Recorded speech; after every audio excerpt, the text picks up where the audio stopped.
at the center of the world. Monsters dwell on the white snowfield. There are monsters like the white serpent that devour glaciers. There is a gray bear that causes earthquakes. There is even the vile rat that pollutes the seas. In all of these, an emperor returned alive from the white snowfield and said, "The most dangerous thing isn't the monsters." In the white snowfield, barbarians are seen running around, taking out monsters and eating them for snacks. Among them is our MC Cattle, and he seems to be the only one with higher intelligence. Cattle always tried to lecture his fellow comrades on some of the dangers of eating poisonous creatures, but these dudes don't care. Cattle then narrates how he never wanted to live amongst clueless and savage barbarians. Cattle's entire idea was to go to a fantasy world, which is a world of magic and wonder. Because of this, he quits his boring job and goes on a journey. He climbed the tallest mountain on Earth, reached the Earth's core. He even traveled to the southernmost point on the planet. However, he found nothing. He realized that reality is very far from fantasy. However, he didn't give up. And every night, he prayed that he would wake up in the middle of a fantasy world. And then one day, Kettle's prayers were answered. Now in the white snowfield, a caravan carrying important goods is passing through, and it is being guarded by a bunch of mercenaries. The mercenaries are hit with so much cold that some of them start to complain that the risk isn't worth the reward. Sitting in one of the couches is Melina of the house Akasha, and she is accompanied by her butler. The butler asks Melina how she is feeling, and she assures the butler that she is fine. While the mercenaries outside are complaining of the cold, the butler talks trash about the mercenaries.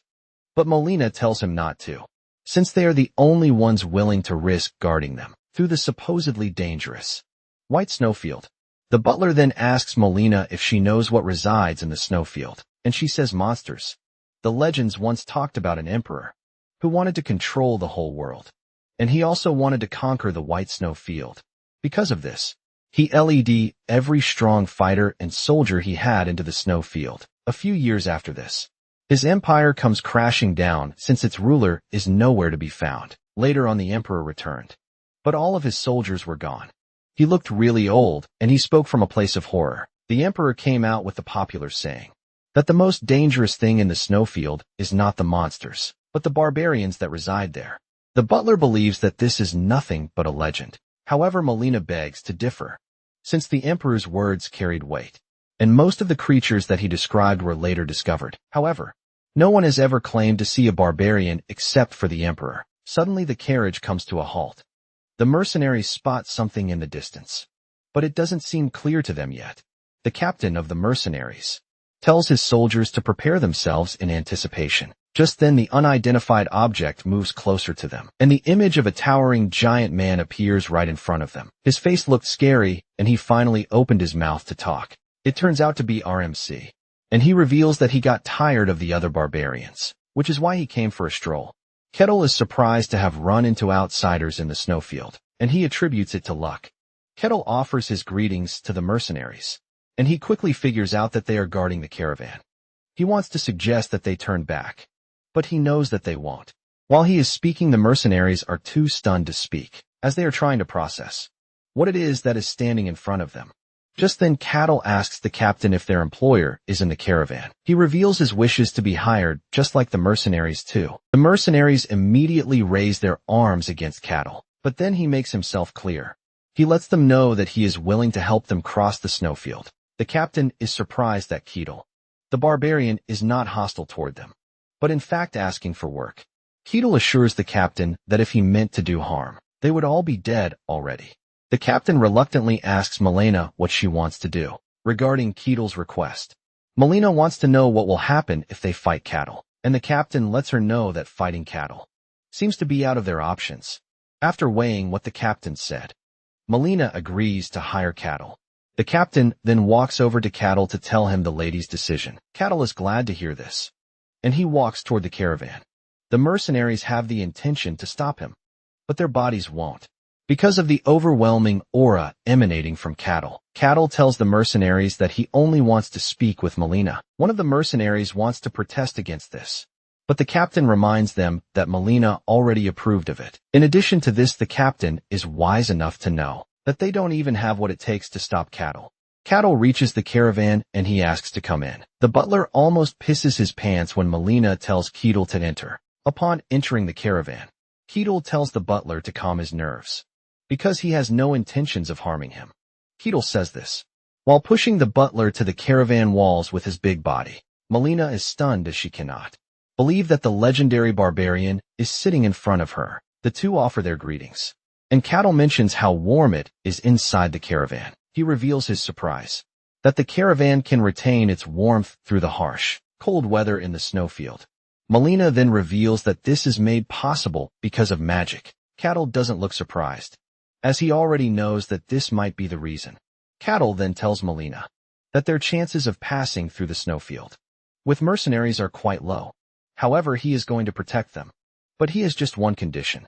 Melina asks him what he wants, and he reveals that he wants information about the outside world. He wants to know what is going on outside the snowfield. Melina is shocked to hear this. But since she is not losing anything, and in fact she has no choice, she assures Keatle that she will tell him what he wants to know, since they will be working together. The two finally exchanged names. Apparently Keatle just woke up one day to find himself as a barbarian in the snowfield. He didn't have the time to figure out why this happened to him. The only things that existed there were the terrible, cold, and ridiculously strong monsters. He is the leader of a tribe in the snowfield, and they hunt to survive. Without realizing it, countless years passed. He tried many times to get out of the snowfield, but there was an apparent system that prevented him from leaving. The system informs Cattle that he can only leave when he has completed all the quests. He was about to give up on everything when the Emperor and his men showed up. He wondered why humans would willingly come to a place as terrible as the White Snowfield. This was when he realized that the world outside the snowfield is a world of fantasy and magic that he had so much wanted to visit. Once he figured out this truth, Cattle began taking the quest seriously. He hunted down giant lizards and monsters that the quests gave to him. He continued doing this, believing that one day he would get the chance to leave the snowfield. However, until then, he plans to gather information about the outside world, and this is why he is talking to Melina. Cattle is glad that Melina is calm. Unlike most humans that he has met in the past, most people he met in the past were violent. But talking to Melina gives him the sense that he is having a conversation with a civilized person. Cattle then asks Melina if the caravan is moving weapons. Melina is shocked by the question, and she asks Cattle how he knows. Cattle replies that he can hear the sound of sharp steel from the wagons, which makes it easy to figure out. He then asks if there is a war on the outside, to which she says yes. Apparently the Empire and the Kingdom are currently at war. Cattle is not totally surprised that even the outside world is not entirely peaceful. Melina reveals that the Empire is currently controlling the battlefield, but the Kingdom is still trying its best to hold out. The Kingdom's sword masters and heroes are protecting the border to keep things at bay. Cattle hears about sword masters, and he immediately becomes interested. He asks Melina what sort of power the sword masters are using. Melina then asks him if he knows about mysticism, but he says no. Melina explains that a power called mysticism exists in the world. Apparently only a few can use or even sense the power. These few are granted one of the 5 ranks of strength. There is the 3rd rank. These are people who can sense the power of mysticism. The 2nd rank is those who can use the power of mysticism. The 1st rank is those who can materialize the power of mysticism into mana or aura.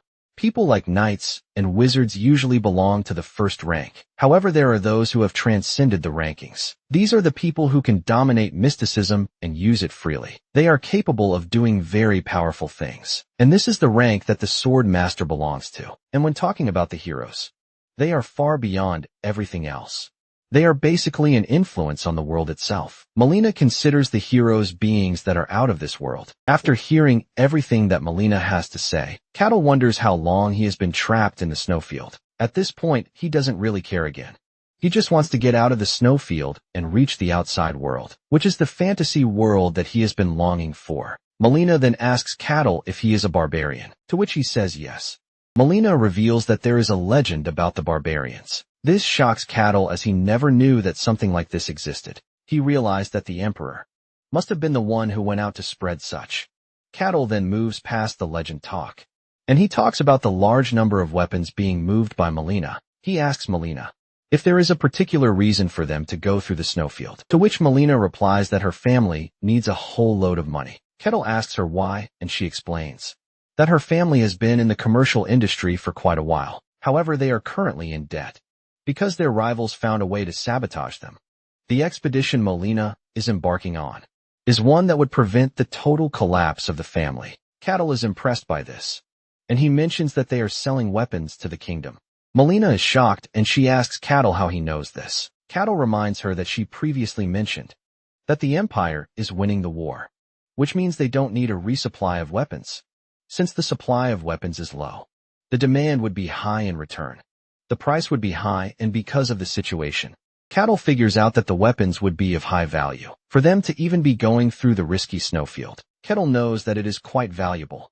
Kettle then asks if there is no other way to reach the kingdom without passing the snowfield, and Molina says yes. Molina is shocked by everything she has seen so far, since everything she heard about barbarians is the fact that they are uneducated, and they are a bunch of savages. She wonders if Cattle is truly a barbarian. And just then the carriage runs into a bit of a problem. The carriage has run into a black slime, leaving them scared. Cattle is the only person sitting comfortably in the caravan, without any sense of fear. Molina tells him about the records that are being kept concerning dangerous monsters in the snowfield. There are strong adventurers who have entered the snowfield in the past, but little made it out alive. Out of those few are the ones who left records of the monsters that they encountered. Among the said creatures is the black slime. Molina asks Cattle if he knows about the black slime, and he says yes. However, Cattle considers them to be snacks and nothing really dangerous. Molina is shocked when she hears that Cattle eats the black slimes. He then suggests that they catch some so that they can eat, but she immediately refuses. The moment Molina sees that the black slime is posing a threat to the mercenaries, she starts to scream at Cattle for help. However, Cattle refuses to move, telling Molina that he is not going to act unless they come across something that poses an actual danger to them. He tells Molina that the mercenaries should be able to handle the black slime. In addition to this, he wants to gauge the level of strength between the mercenaries, realizing that Cattle is not coming to help. The captain of the mercenaries starts screaming out orders for his men. He sets up a formation for those who would play defense, and then orders some of his men to attack. They manage to hit the black slime, but it doesn't do much damage. The captain has a bit of experience under his belt, and he tells his men to scatter and coordinate themselves. Since the black slime can only move in straight lines, the mercenaries follow the instructions of their captain, and in a coordinated attack, they are able to hurt the black slime. The mercenaries refuse to back down and only keep the attack going. The captain tells his men to attack the slime and try to look for its core. After some minutes of battling the black slime, they are able to reach the core and destroy it, ultimately defeating the black slime. An echo of victory rises among the mercenaries. They are glad that they managed to take down the scary monster without sustaining any casualties. However, Cattle sits in the caravan totally unimpressed. Not long after this, they run into another monster, a wolf this time around. The mercenaries carry the morale from their last battle into this, and they are able to easily take down the beast. After taking down their latest beast, the mercenaries start getting cocky, believing that the monsters in the snowfield are not that scary. However, the captain tells his men not to let down their guard, since they have not even made it halfway through the snowfield. Whispers start spreading among the mercenaries, as they wonder if Cattle is really strong or if he is just lying. They are also mad that he hasn't done anything to protect them, since he joined them in fact. They believe that he is the one tagging along, so that they can protect him. Some of the mercenaries believe that it would be much better if they could verify his strength. The mercenaries soon take their complaint to Molina. They talked about how they have risked their lives, but Kethel has done nothing. They tell Molina that they would like to verify whether Kethel is strong, or if he is just messing with them. Molina is confused, as she doesn't know what method the mercenaries plan to use in verifying if Kethel is strong. The captain apologizes on behalf of his men, telling the lady that he tried to stop them, but he couldn't. Kettle soon learns about the mercenaries' complaint. He then tells them that there is no time to verify his strength yet, because they have just received an unwanted visitor. The mercenaries believe that Cattle is just messing around, until they turn to see a giant and scary snake standing behind them. The snake is determined to make a meal out of the humans, making it very dangerous.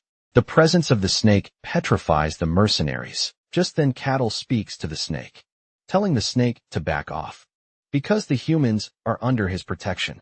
However, the snake remains stubborn, trying to remind Cattle of the rules guarding the snowfield. Cattle urges the snake to mind its business, but the snake refuses to back down. The snake raises its head, ready to strike, and this is when Cattle loses it. He decides that a good beating will get the snake back to its senses. He approaches the snake, and with just a single punch, he is able to make the snake scream for its life. The hit from Cattle's punch leaves a shockwave in the area. The snake passes out from Cattle's strike, but Cattle decides to finish it off, since it refused to heed his warning. With just one more hit that showcases how dangerous Cattle is, he finishes off the beast. After he is done beating the snake to death, the mercenaries all turn to Cattle, asking him to forgive them for acting all stupid. Cattle acts petty toward them, but the journey continues.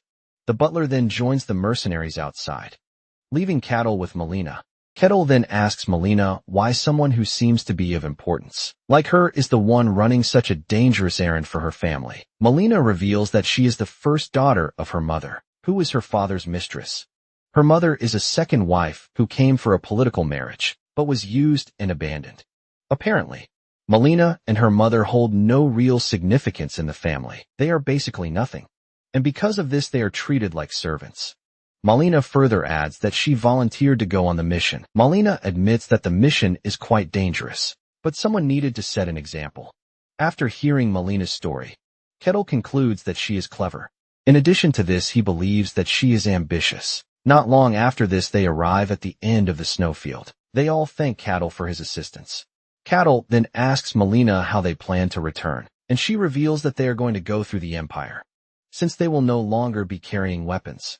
Melina then asks Cattle why he called her a clever and ambitious person. Cattle tells the lady that this is exactly what he means, since her family is losing their status and they are in debt. Kettle figures out that Melina is using the opportunity to be her family's savior, even though she is the daughter of the second wife. The people will obviously trust and follow her. Cattle has been able to piece together that Melina is trying to seize real power in the family. After hearing everything Cattle has to say, Melina confesses that he is not wrong.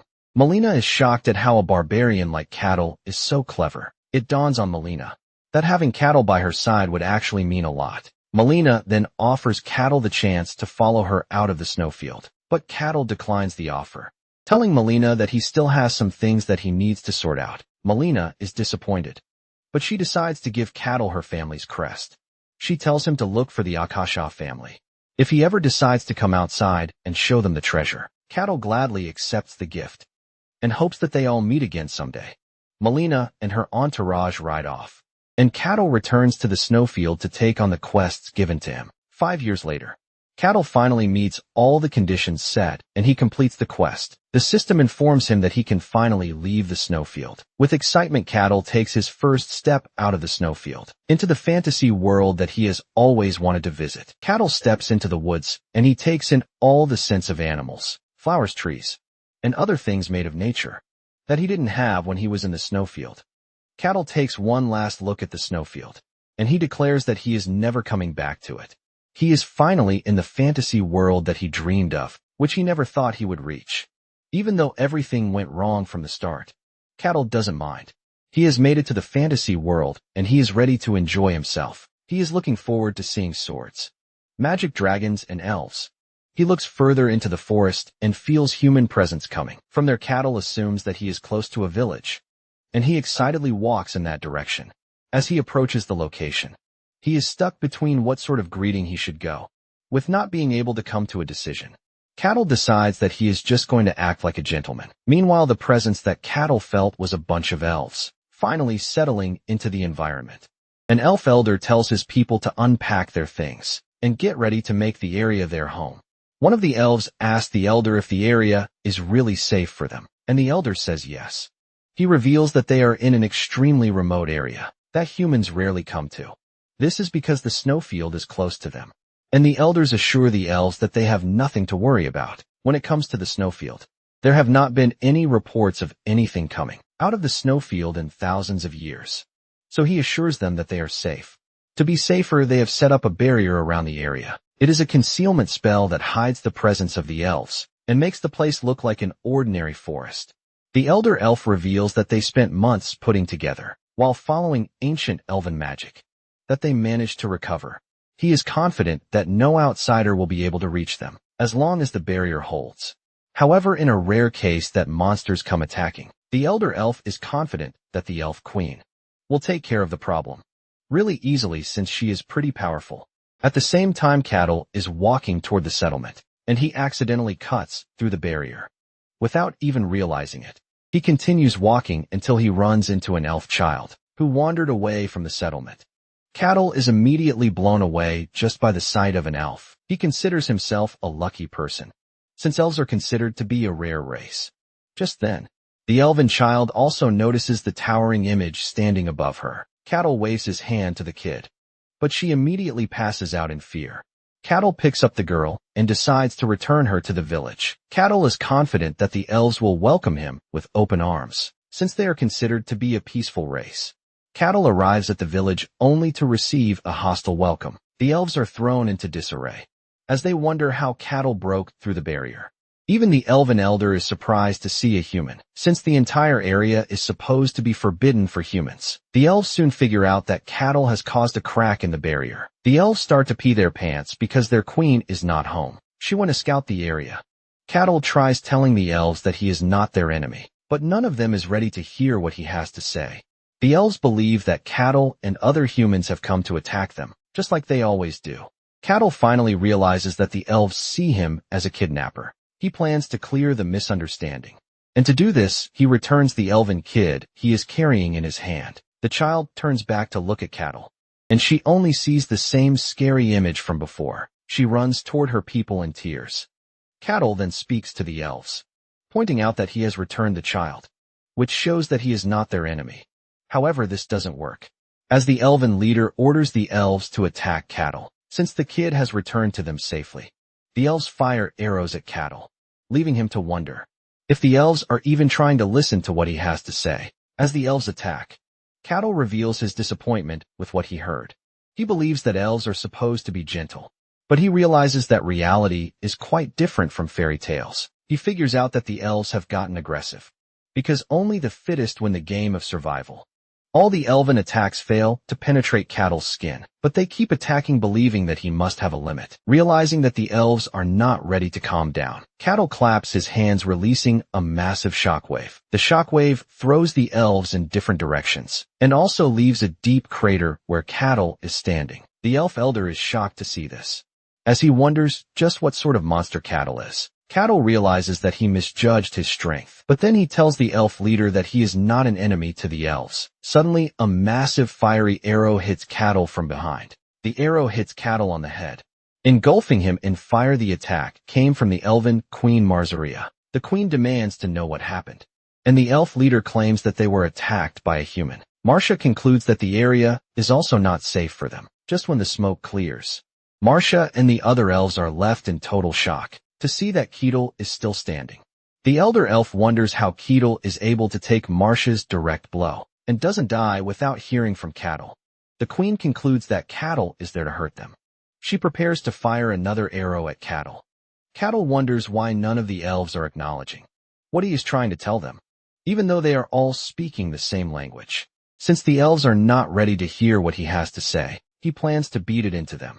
Marcia fires her arrow, but Cattle punches it back at her. Cattle misjudges his strength again, and it almost ends the queen's life.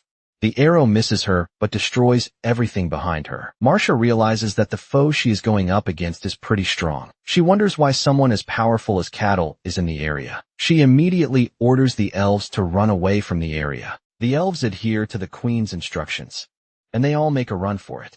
The queen then faces Cattle, telling him that he will never achieve his sinister goal. Cattle is shocked because all he wants to do is talk. The queen then resorts to the last thing she can do when her homeland is threatened. She speaks some chants and summons a giant fiery bull. Cattle doesn't feel threatened by this, but he is rather impressed.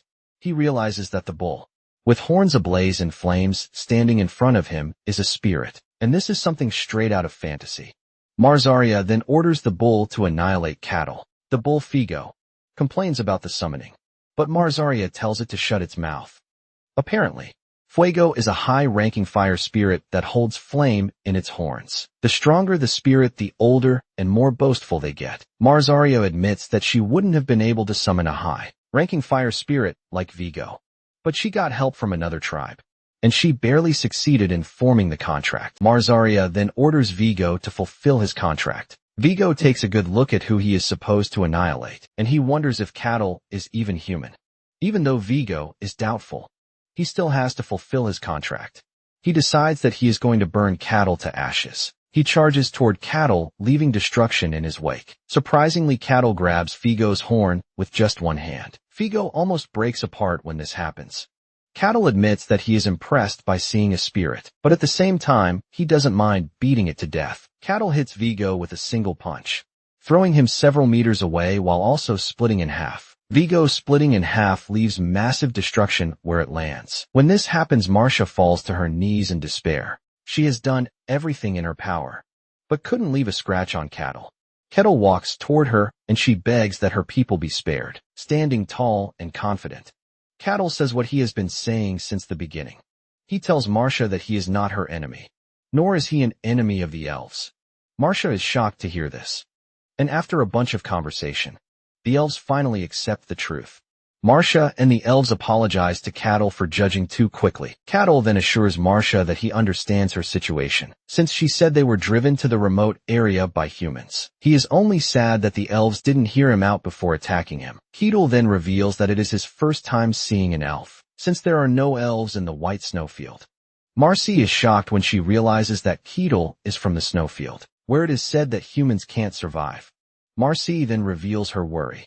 She asks Kettle if there are others who can come from the Snowfield too. Cattle assures Marcia that the possibility of someone or any monster coming out of the Snowfield is very unlikely, because there are rules in the Snowfield that even powerful beasts, like dragons, cannot afford to break. He knows that his escape from the Snowfield is nothing but an exception. Marcia is relieved to hear this. Cattle then asks her about Figo since it got split in half. The queen assures Cattle that he has nothing to worry about, since the spirits are beings of nature.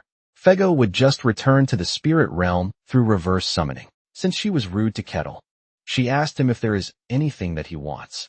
She promises Kettle that whatever he asks for, she is going to grant it. Kettle then asks Marcia if it is possible for humans to form contracts with spirits. The queen reveals that this is not possible, but there are some humans who have become one with nature, and these humans can form contracts with spirits. Marcia then thinks it over again, and she tells Cattle to head to a place called Elfo Sagrado if he wants to form a contract with a spirit.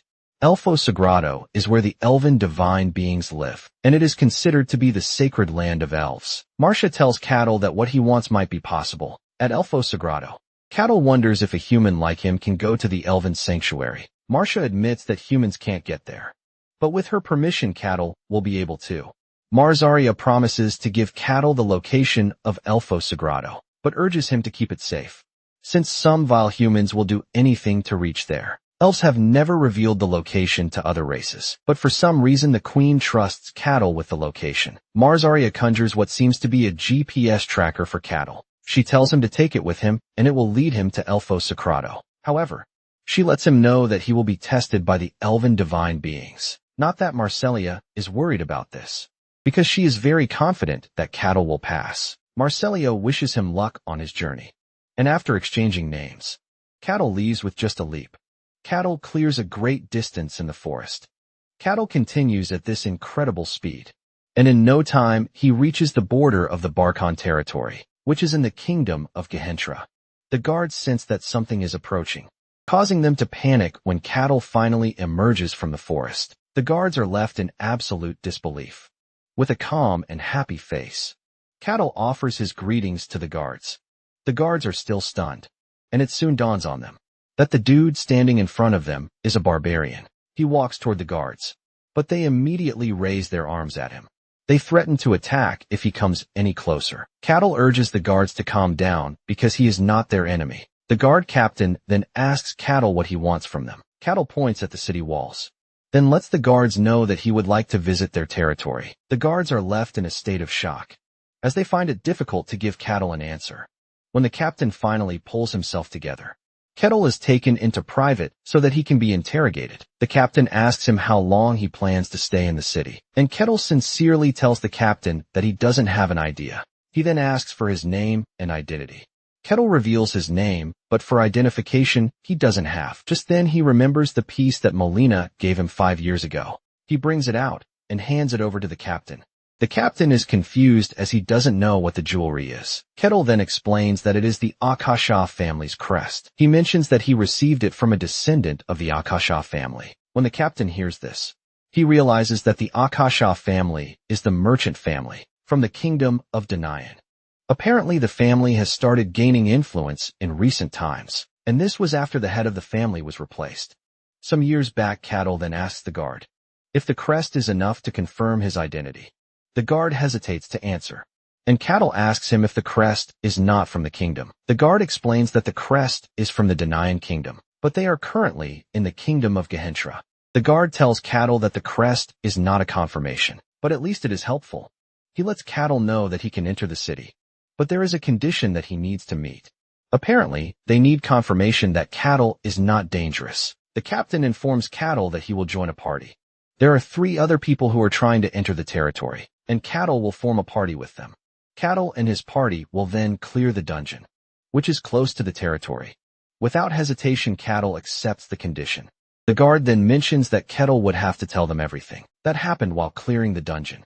Kettle immediately figures out the captain's game plan. Apparently, he is making people with no identities gather information about each other, so he can then use this to filter out the suspicious or good people. Kettle is impressed with the guard's way of doing things. The captain asks Kettle if he is truly a barbarian, to which he says yes. The captain then stops the conversation and suggests that they get going. Meanwhile, the other 3 guys are in the waiting room. There is the self-proclaimed Holy Knight Tyrannus. There is also the thief Kazan. These 2 seem to have a beef of unknown origin with each other. They continue insulting each other and are even about to fight before the 3rd member of the group steps in. She is a priest of Kalasia, and her name is Hayes. The trio is waiting for the 4th member of the party, and they all hope that the last person is normal. Just then the guard announces the arrival of the 4th person. The door opens, and the giant Kettle enters the room. The atmosphere in the room immediately changes, with the trio left in shock. Kettle breaks the silence in the room as he addresses the group. The trio still finds it hard to say anything, as they all wonder if Kettle is even human, because of how big he is, and the amount of pressure coming from his body. The captain closes the door behind him, and tells the group that he will be back after they are done with introductions. Kettle is the first to get down to introductions, leaving the others no choice but to follow suit. Kettle is interested in Tyrannus, who claims that he is a holy knight. Kettle asks him if he can use holy power, and Tyrannus manages to lie his way out of the situation. When Hayes introduces herself, she reveals that she is serving Kalosia, the god of lies and deception. Hayes is not really proud to reveal her profession, since the god she is serving is not really popular with the people, and for obvious reasons. Moments later, the captain returns to the room, telling the group to prepare themselves. The party members are led to the entrance of the dungeon. The dungeon is a 3-floor dungeon, and the monsters in the dungeon are the undead. Their goal is to clear the dungeon and find the emblem. Before they enter the dungeon, Kazan decides to take the leader and create a formation for them to follow. He tells Kettle and Tyrannus that they will be the ones to stay up front, while he checks for traps. And for Hayes, she's going to be behind them, providing support for them. After laying down his plan, everyone believes that it is all right, and they all decide to follow it. With this, the party enters the dungeon. Upon entering, they notice how dark the dungeon is. Kazan observes the area but finds no traces of traps. He is surprised that the dungeon looks suspiciously ordinary. Just then they run into bones scattered all over the floor. Kazan immediately stops their advance, pointing out that the bone fragments are monsters. He reveals that the bones will rise into skeletons and attack if they go any closer. Kazan then figures out that the dungeon wasn't for checking the party's sincerity, but it was there to get rid of any suspicious outsiders trying to enter the territory. Kettle immediately becomes interested in the skeletons. Kazan further explains that the skeletons are dangerous monsters because they can continue moving even after they have lost their limbs. In addition to this, their defense is quite strong since they are made of bones. Kazan points out that the dungeon is more dangerous than he anticipated. He orders Hayes to get her divine powers read. He also tells Tyrannos to get his shield up. And he urges Cattle to also be ready. Kazan continues with his plan. He tells the group that he is going to aim for openings once the fight begins. Since skeleton bodies move even when they have been broken down, he suggests that they aim for the neck. Because of how tough the skeletons are, Kazan says they will have to hit them multiple times. Cattle acknowledges all of Kazan's plans and commends him for being a good leader. Just then, Cattle walks toward the skeleton that has already come together. The skeleton is armed with a sword, and while Cattle is staring at it in amusement, the others are preparing their battle weapons. Suddenly, Kettle slaps the skeleton and it turns to dust. The other party members are horrified when they see this, as if he didn't do anything spectacular. Kettle turns back to look at his stunned teammates. He agrees with Kazan, saying the skeletons really do not move again once their head is gone. However, Kazan is too shocked to even say a word. What he meant was something else entirely. Skeletons are made of bone, and the skeleton's bones are also made from really hard and unusual material. A skilled swordsman will find it hard to cut down a skeleton in 2 strikes. In addition to this, the skeletons are strengthened by the dungeon's magic. Because of this, the only way to defeat a skeleton is to attack the neck multiple times, just like cutting down a tree. With what Kazan knows, it is basically impossible to blow off a skeleton's neck and turn it into powder. Kazan can easily see that Cattle is strong, but he never thought it was up to the level he witnessed. Kazan starts to wonder if Cattle is really human. Cattle finally kicks some life into the room again when he suggests that they keep moving in unison. The trio agrees, and they all follow Cattle.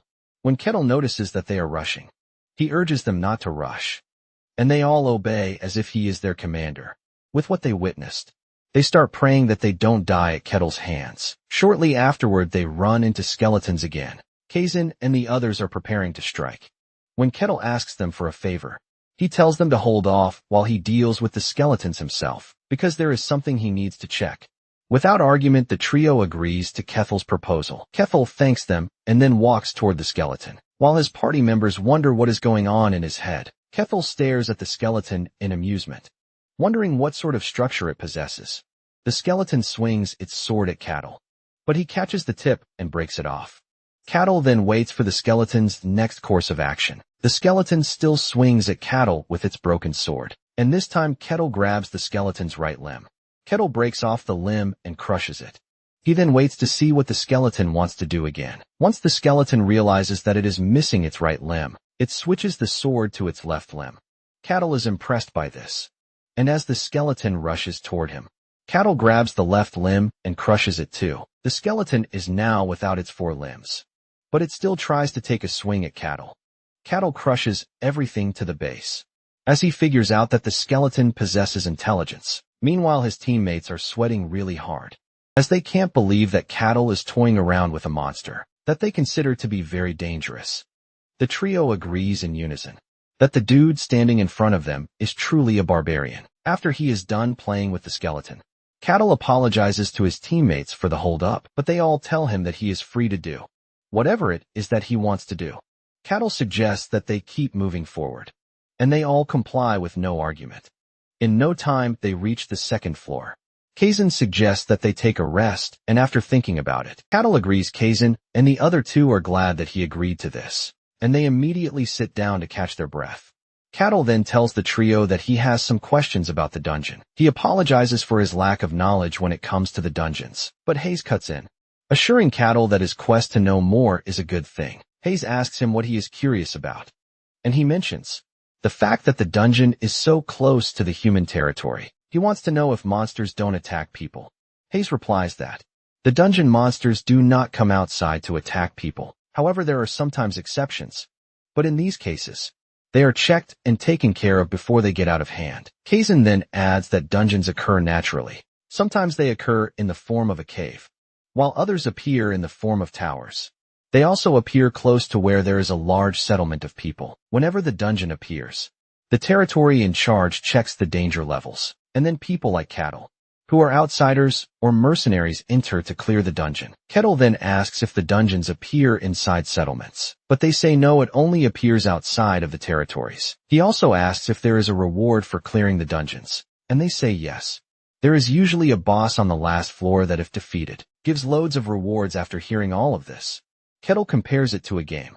Kazan hears him and asks him what he means by game, but lets Kazan know that he was just talking to himself. Kettle then asks one more question. He asks them who makes the dungeons. Shocking the trio, Hayes tells Cattle that the dungeons appear naturally, so that they are not made by anyone. But Cattle begs to differ. He mentions the fact that the dungeons appear near places where there are many people. The dungeons appear near where people live, and then lure them with rewards. Cattle believes that the dungeons are man-made because of the way they operate. Hayes is shocked to hear this, and she starts thinking over the possibility that Cattle might actually be right. Kazan also thinks about it, and he realizes that he never questioned the origin of the dungeons, since everyone considers it to be an obvious principle. Kazan is shocked that a barbarian like Cattle can appear, and starts questioning what people like them have believed for years. Because of this, Kazan concludes that Cattle is not a normal barbarian. Minutes later, Cattle suggests that they keep moving, believing that they have all had enough rest. None of them can disagree with this, as they immediately start moving. Not long after this, they find a treasure chest, which is one of the rewards in the dungeon. Kazan mentions that they are free to take it if they can unlock the chest. Kazan then has an internal monologue with himself, talking about how hard it is to unlock a chest of that level, with the type of chest that he is looking at. He believes that it is going to take a thief of high expertise to unlock. Kazan concludes in his head that they would have to give up on the treasure chest. Just then, Cattle asks him to unlock it. Kazan is shocked when he hears this, reminding Cattle that they are staring at a treasure chest. Cattle replies that he is not blind, and since Kazan is a thief, it is his job to unlock it. Kazan knows that Cattle is right, but there is a problem. He doesn't have the skills to unlock a chest with this level of protection, because if he did, he would be ranked high among the thieves. However, Kazan is scared to death to tell Cattle the truth, that he is arse at being a thief. He believes that Cattle will just kill him if he fails. Scared of what might happen, Kazan proceeds to give it a try. While unlocking the chest, Kazan can see Cattle staring at him from behind, and he figures out that it is a game of life or death for him. The moment he fails, he assumes that he is done for. Kazan starts to rack his head. He thinks about all the times he has followed his boss on a raid. He replays everything in his head, trying to find a way through, since his life depends on it.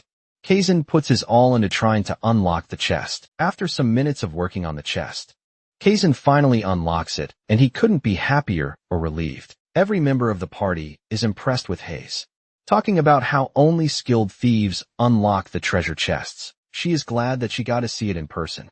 Kettle also praises Kazan, telling him that he did a good job.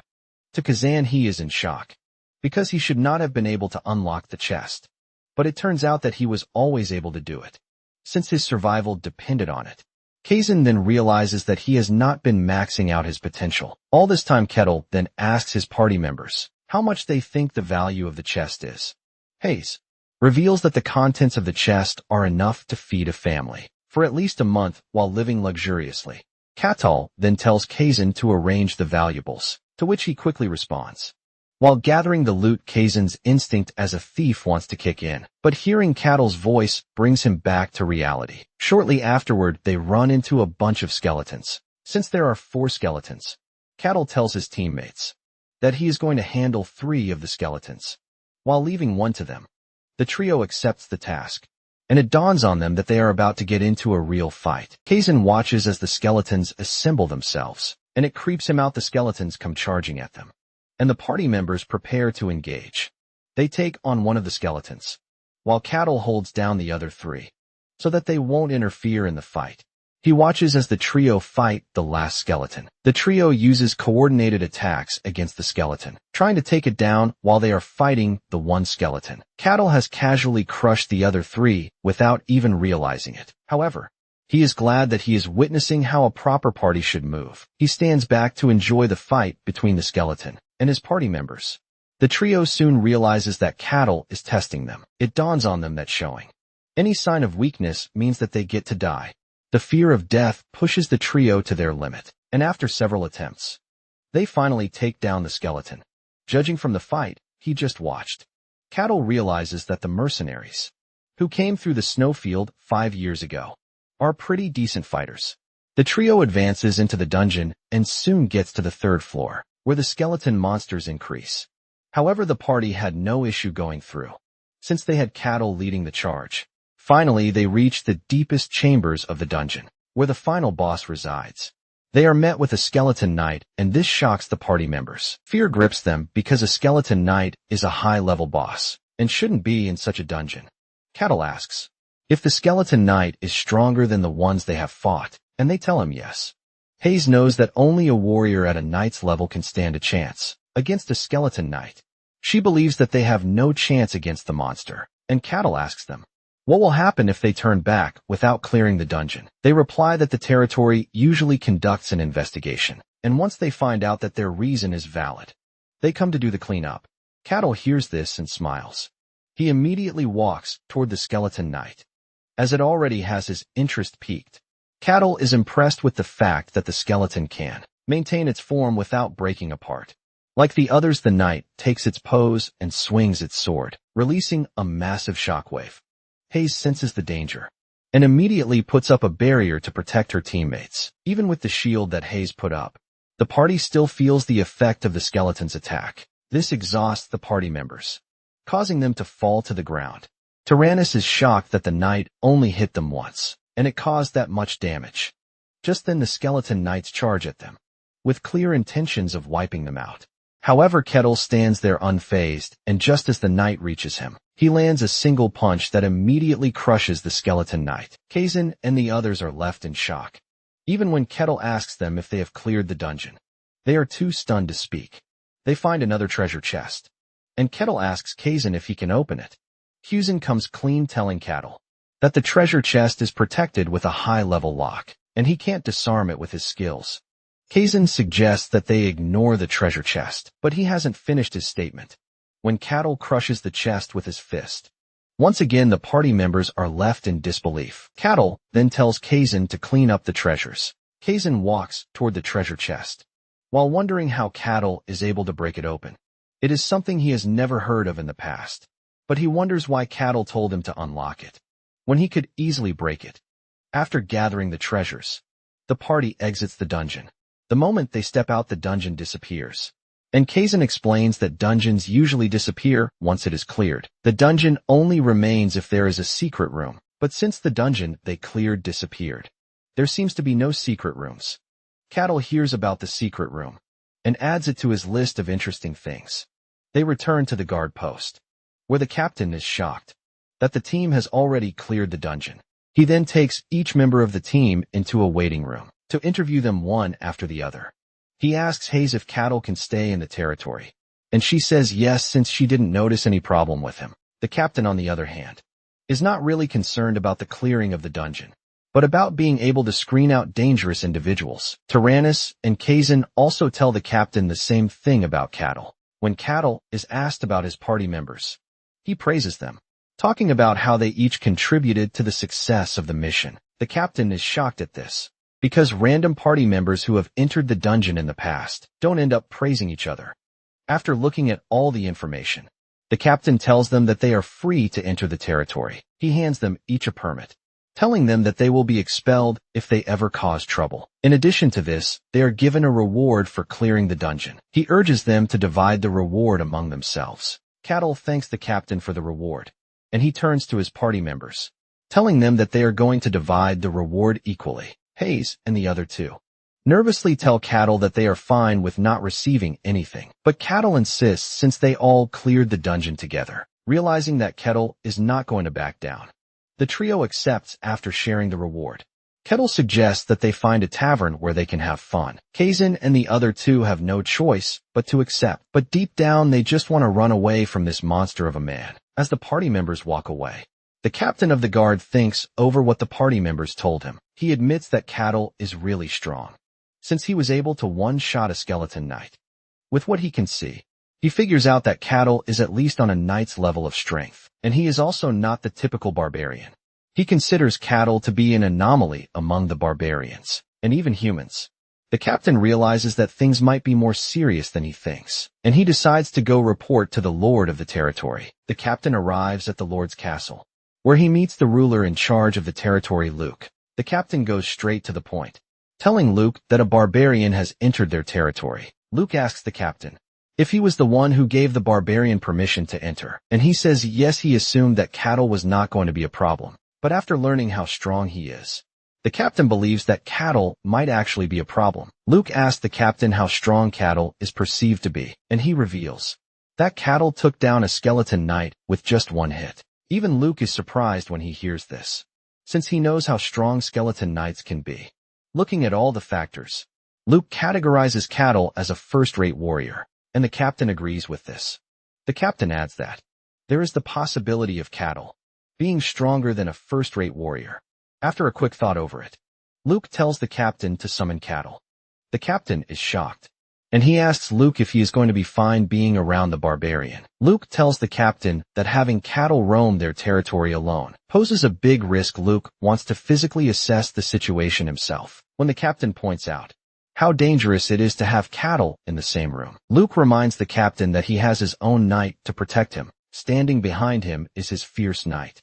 And when Luke asks the knight what he thinks, the knight boastfully tells Luke that he has nothing to worry about, since cattle is no more than a barbarian, since he possesses great swordsmanship skills, which he learned from the great master. He believes that cattle stands no chance. Once Luke gets the assurance from his knight, he urges the captain to summon cattle, because he would like to speak to him. Meanwhile, Cattle and his party members are at a tavern. Cattle is the only one eating and having fun, since the other three are so nervous to even be in his presence. Cattle talks about how good the food is, and he suggests that the trio eat whatever they want, assuring them that all the bills are on him. Even with this, the trio is still not comfortable. Cattle then turns to Tyrannus, asking him what sort of holy power he uses, since he didn't see him use any during the dungeon raid. Tyrannus comes clean, telling Cattle that he is still in training, which is why his divine power hasn't awakened yet. Cattle then moves from Tyrannus to Hayes. He asks her about the said god that she is serving. Hayes reveals that there is no temple that they can worship, since the deity is not exactly popular. The deity is in control of lies and deception, which is why she is rejected by the masses. Hayes then throws in a strange question, asking Cattle how strong he is. Katla is thrown back with the question, and he tells his party members that he doesn't have an idea, since he has always been in the white snowfield. Kettle tells teammates that he is also curious to know how strong he is. Hayes then assumes that Kettle is a first-rate warrior, since he was able to take on the skeleton knight easily. Just then the shop owner shows up, nervously, telling the party members that the shop is about to close for the day. Cattle apologizes for taking too long, and assures the shop owner that they are leaving. After leaving the tavern, Cattle asks his party members if they have any plans. In unison, the trio tells him that they are very busy. Cattle is disappointed when he realizes that it is goodbye. He wishes that they would meet again someday, but the trio prays that they won't. Kettle then retires at an inn, and he gets a comfortable bed. He has missed sleeping on a bed for so long. Since the snowfield is nothing but harshness, Cattle has been surviving in the harsh environment of the snowfield. But now that he has found himself in civilization, he just wants to experience and have more feel for how things are. He plans to go on an adventure. On his list is the Elven Sanctuary, the Magic Tower, and even the Royal Capital is not off his list. Cattle sleeps like a baby for the night, and he wakes up to the captain of the guard.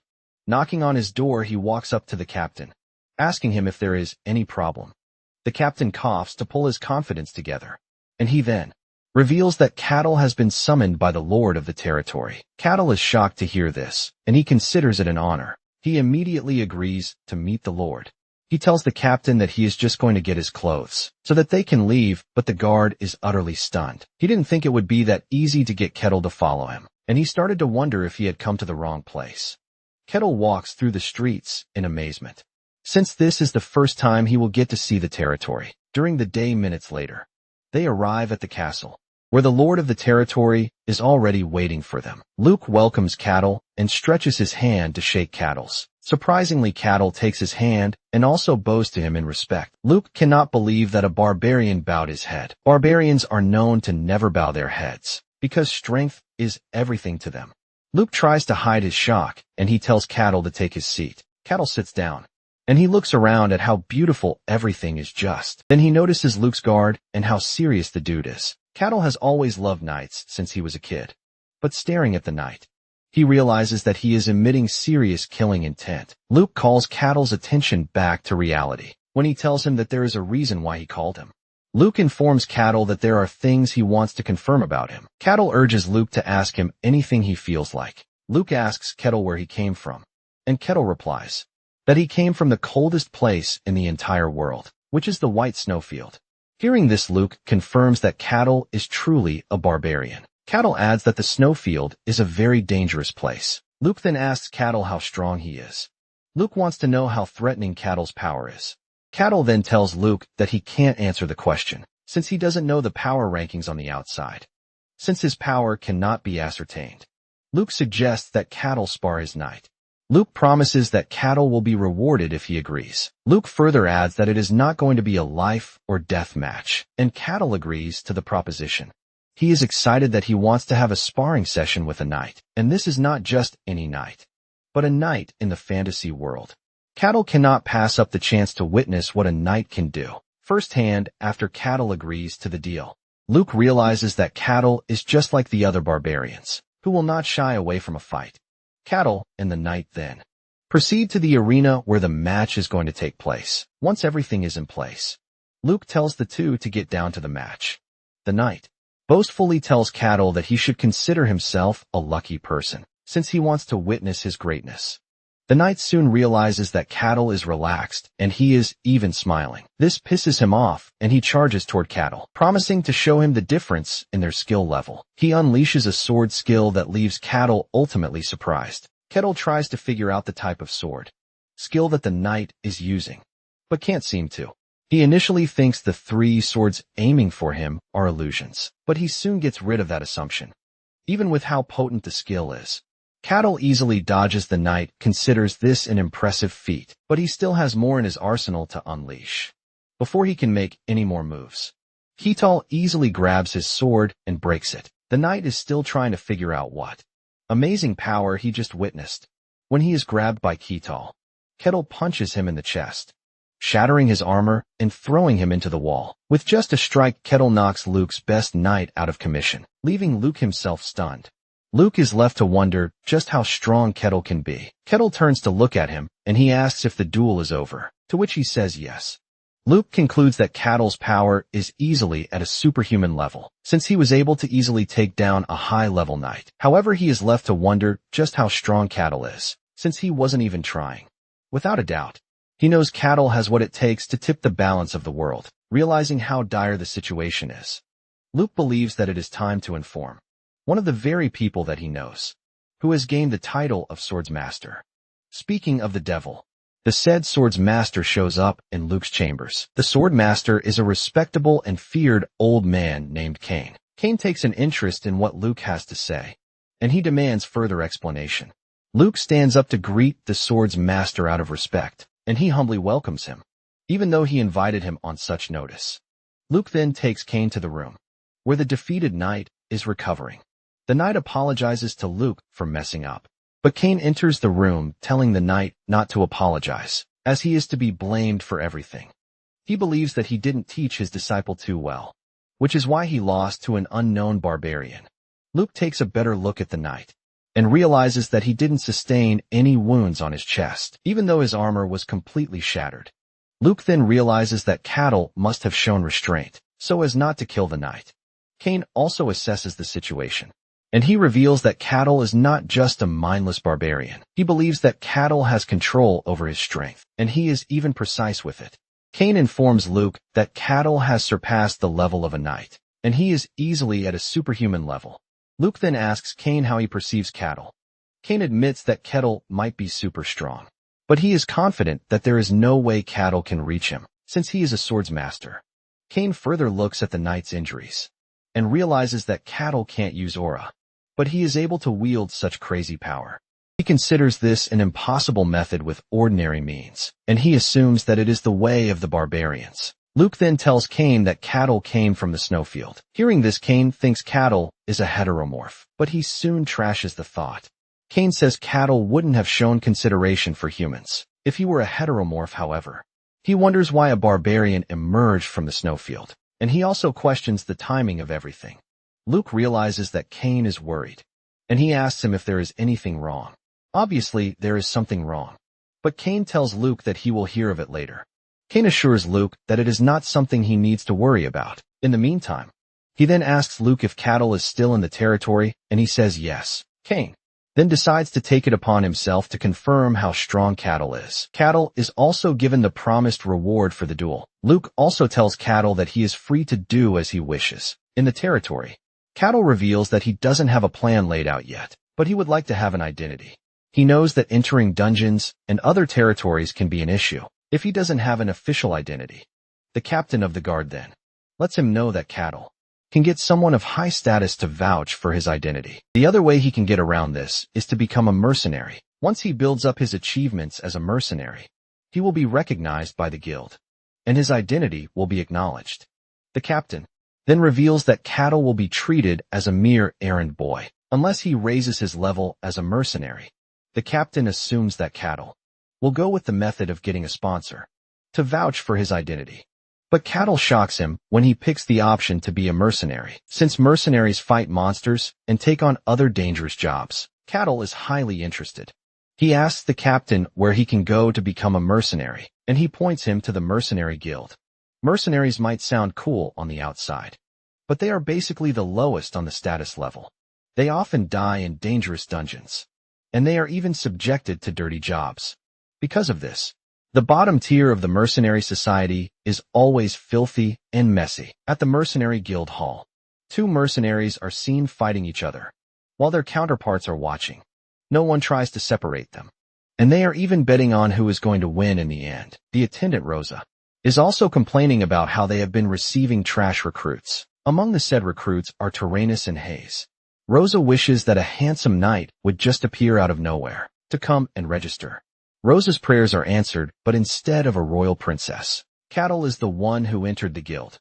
Cattle's presence in the hall is immediately felt by everyone, and even the two dumbass fighting are forced to stop their beef. Cattle confidently walks up to Rosa, telling her that he would like to become a mercenary. Rosa is trembling as she faces Cattle. She manages to ask Cattle why he wants to become a mercenary, and he reveals that he wants to become one, so he can get an official status.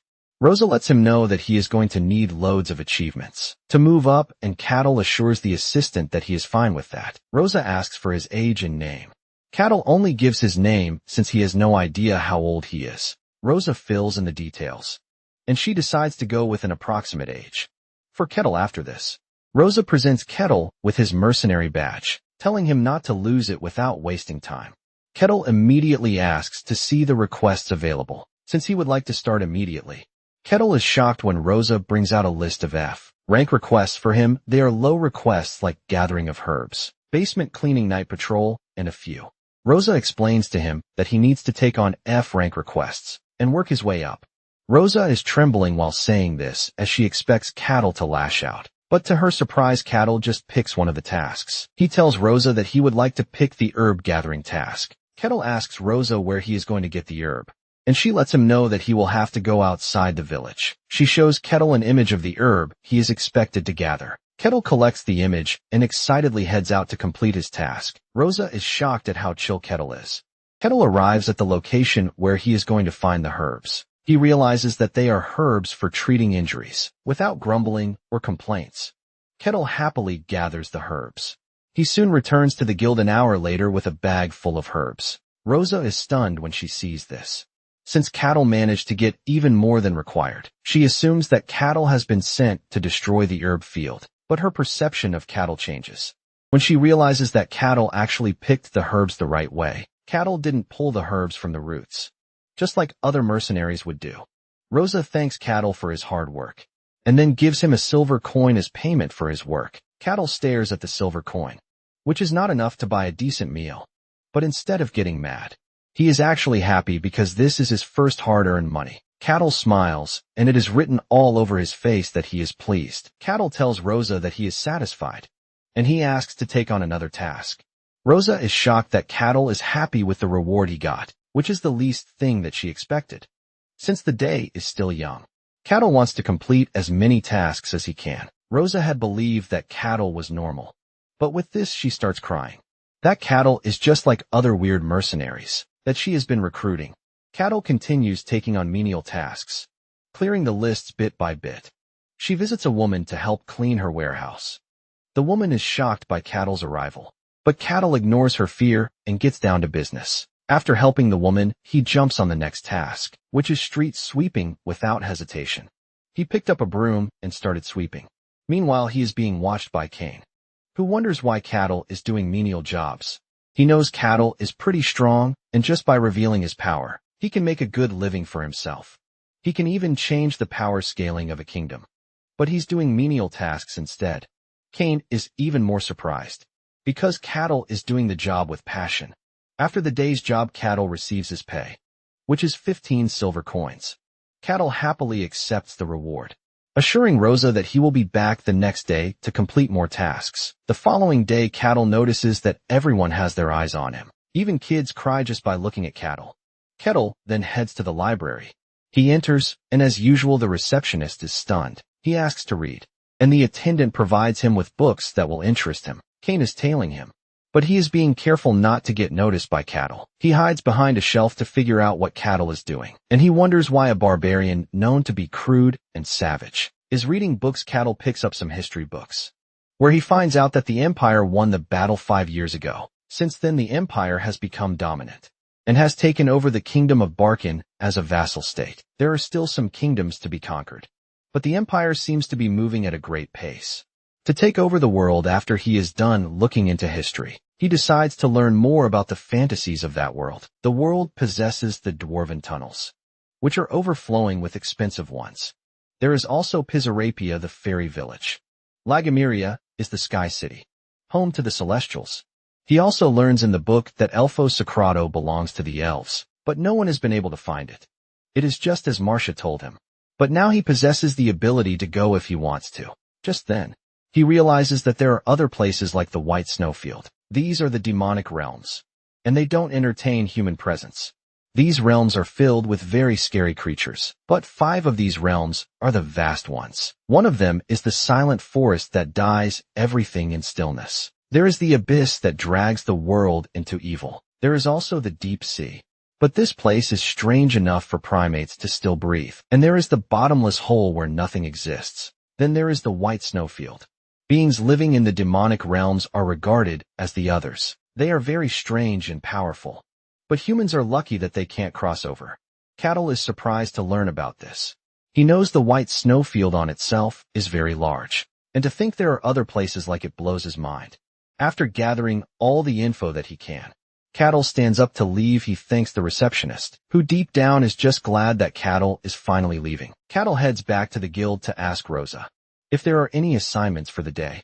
Rosa is happy to present him with the assignment sheet for the day. Meanwhile, Kane is still watching Cattle, and he now sees him as a strange person. Kane decides that the best way to know more about Cattle will be to meet him in person. Later that evening, Cattle is on his way home when he is ambushed by Kane. Cattle doesn't look surprised, since he knows that Kane has been tailing him all day. On the other hand, Kane is shocked to his bones since he hid his presence with aura, which is supposed to make him invincible. Kane is left to wonder how Cattle noticed him, since people with the best instincts are not even supposed to catch a wind of him. Cattle asks Kane what he wants from him, and before Kane can even talk, Cattle jumps to the conclusion that the old man is a bandit. Cattle waits a moment, but when he doesn't get a response from Kane, he cements the idea that Kane is a bandit. Kane suddenly speaks out, telling Cattle that he is not a bandit, and he wonders if Cattle will back down if he learns that he is a swords master. However, Cattle is already fixated on the fact that Kane is a bandit who needs to be taken in. In fact, he is already thinking about the achievement he will be given by taking in Kane. Realizing that Cattle is not going to back down, Kane decides to use the opportunity to test out his strength. Kane prepares to engage Cattle, but suddenly Cattle vanishes and appears behind him. Kettle tries to grab Kane, but in the last second Kane manages to move. Kettle smiles, acknowledging the fact that Kane is fast. On the other hand, Kane is terrified since he almost got caught. He knows that Cattle would have caught him if he had moved a bit slower. However, he is more shocked that Cattle is not using aura, but he is still extremely fast. Kane decides that he is no longer going to test Cattle, but is going to go all out against him. Kane charges at Cattle, but before he even gets the chance to do anything, Cattle easily grabs him. Kane tries to move, but realizes that he is not just being grabbed. But the feeling he is getting is that he is thrown between rocks and can't move. Kane screams in pain while gnashing his teeth. He realizes that he can't even win in a contest of strength against cattle. Since it has come to this, Kane resorts to releasing his power.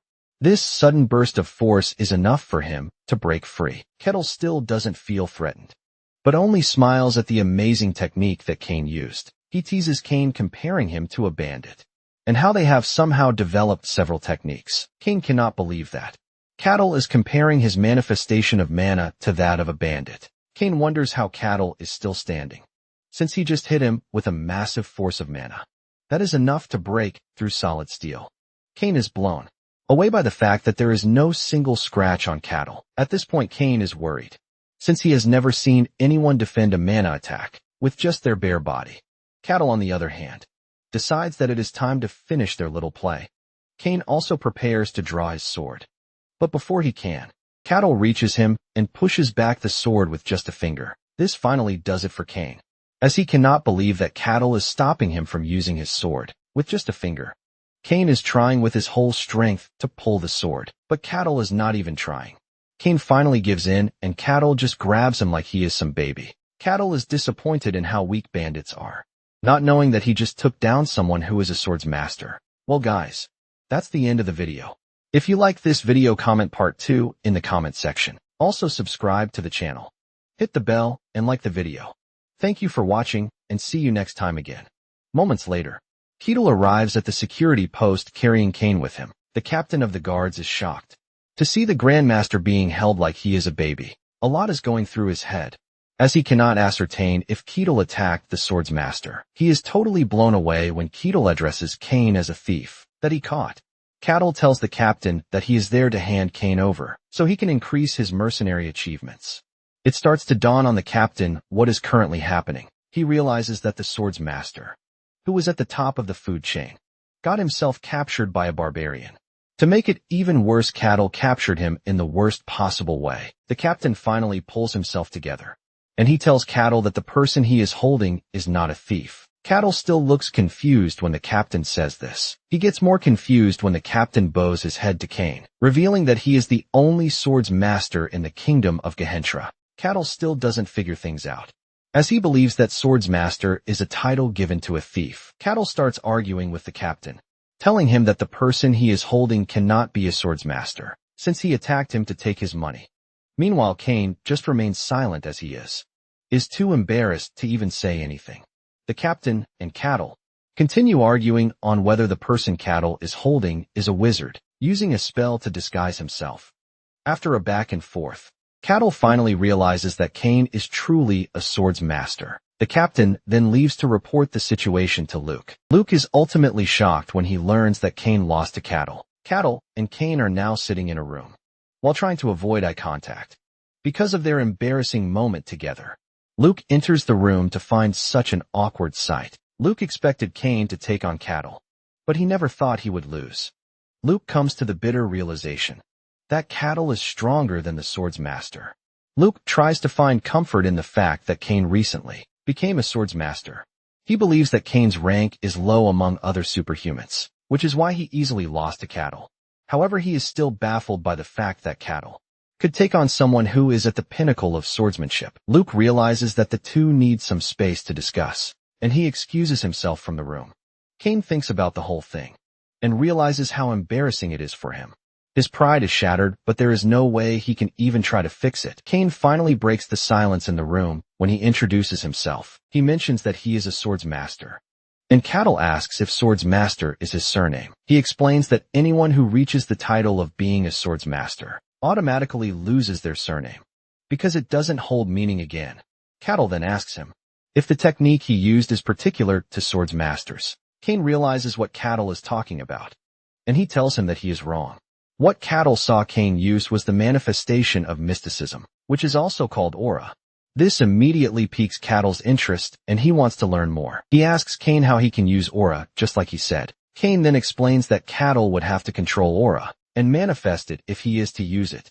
Cattle then asks if mysticism is mana, but Kane explains that mysticism is the embodiment of mystical energy itself. The art of handling mysticism as a swordsman is what births aura, but for a mage it becomes mana. Kettle smiles when he realizes that both swordsmen and mages have what it takes to handle mysticism. Just then Kettle asks Kane if he can teach him how to use mysticism, since he is still new to the techniques of that world. Kane is shocked when he hears this, since Kettle is obviously stronger than he is. Kettle admits that he doesn't know anything about mysticism or swordsmanship. He is basically swinging his sword around with no skill. Kane hears this and tries to find solace in the fact that he didn't draw his sword when he fought Kettle. He believed that he would have shown Kettle how to properly wield a sword, since he is trying to restore his shattered pride. Kane agrees to teach Kettle how to properly wield a sword. Kettle then mentions that he is weak because he can't use a sword. Kane cannot believe that Kettle considers himself to be a weak person, but he goes with the flow, agreeing with what Kettle said. Kettle then continues by saying Kane would have had a better chance against him if he had allowed him to use his sword. He even believes that Kane would have won. But deep down Kane knows that using his sword or not, he stands no chance against Kettle's strength that he witnessed during their encounter together. However, he hopes to restore his pride by teaching Kettle proper swordsmanship. Kane begins his lesson by telling Kettle that his swordsmanship solely relies on illusion and reality. He asks Kettle what he perceived when he fought his disciple, the knight. Kettle reveals that the knight's sword strikes split into 3, and each attack was real Kettle. Then figures out that Kane's style is one that focuses on technique and not brute strength. Kane affirms Kettle's deductions, and he adds that swordsmanship is the art of merging the sword with aura to wield mysticism. Those who have reached the top of that art are called swords masters, just like him. Since Kettle is a newbie and he might not understand everything he is saying in theory, Kane decides that a practical example will be the best way forward. Kane makes his stance and releases a sword slash, imbued with his technique. The sword strike splits into 5 and damages the ground. Kane explains that the illusions might be fake, but his techniques make them real, which is something only his sword style can do. After seeing what Kane did and his technique, Kettle tells the old man that he can also do it as usual. Kane is shocked as he believes that Kettle is talking nonsense. Kane has been working on his technique his entire life, and he is confident that Kettle cannot just copy it from seeing it. Once Kettle realizes that Kane doesn't believe him, and he decides to show him instead, Kane brings out his axe, makes his stance, and swings his axe so fast that he creates a bigger level of damage than Kane's technique. Kane is left stunned by this. Kane is able to assess the situation, and he figures out that Kettle might have copied his technique, but he was able to do that using his overwhelming strength and speed. Kane then tells Kettle that all he did was swing his axe so fast, but there was no technique involved. Kettle is confused, and he argues with Kane. Since the technique is meant to be used in combat, Kettle believes that he managed to achieve the desired result, even though he took the same route as Kane. Upon hearing this, Kane realizes that Kettle is not actually wrong with his take. Kane wants to do something that Kettle will not be able to, and he proceeds to show another technique. This time around, Kane splits his body into several parts, just like the way he did with the sword. Kane explains that the technique he used is body separation, which is created by controlling his aura to its last limit. Kane then asks Kettle if he can also copy the technique he just showed him. Kettle accepts the challenge, and he steps back before moving his body so fast, just like Kane did by doing this. He split his body just like Kane did, and even left more devastating damage than Kane did. Kane is left in shambles, as he cannot believe that everything he worked for a lifetime was replicated in seconds. He falls to his knees in despair, and Kettle teases him for being mentally fragile. However, Kettle decides to lift Kane's spirit. He tells Kane that his swordsmanship is amazing. Kettle admits that he can't do what Kane is doing, because all he did was swing his axe really fast, but didn't imbue Kane's technique in it. Kettle admits that he can never reach the top level of mysticism that Kane has gotten to. After hearing this from Kettle, Kane pulls himself together. With the belief that his technique is unique to him, and him alone, he realizes that his swordsmanship is perfect. The only problem is that he went up against someone who is way out of his league. Kane is still confused by the fact that Kettle is moving so fast without using aura. This is something that should be beyond human limits, but Kettle is doing it so easily. Just then Kettle asks for something really shocking. He begs Kane to teach him how to properly use his technique. Kane agrees, and he tells Kettle that to properly use his technique, He needs to learn how to control aura. However, to do this, Cattle will have to figure out how the mystery works. Cain says there is no major swordsman who can get to the top without having a good understanding of the mystery. However, there are a few exceptions, and these are those who believe in gods. Their belief helps them bypass this compulsory factor. Cattle then figures out that divine power is different from other powers. Cain reveals that those with divine power get their powers directly from the gods. Cain further explains that mystery is the mysterious power within humans. However, it is up to humans on how they use it. Trying to explain what the mystery is, Cain reveals that there are 5 stages. The basic stage is the detection of mystery, which allows the sensing and realization of mystery. Cattle then asks if everyone can feel the mystery, but Cain says no, the mystery can only be felt by gifted people. Those who are able to sense the mystery are called third-rate. Just like Melina explained to him 5 years ago. Cain explained again. Cain tells Cattle that there are 5 levels, and these are the third-rate, second-rate, first-rate, superhuman, and hero levels. Cain then adds that the power gap between each level is significantly huge since Cattle has no sense of mystery whatsoever. Cain wants them to start with the first stage, which is mystery detection. Cain tells Cattle to max out his senses, so he can feel everything around him, from the touch of the earth to the shifting in the wind. Cain tells Cattle to feel everything.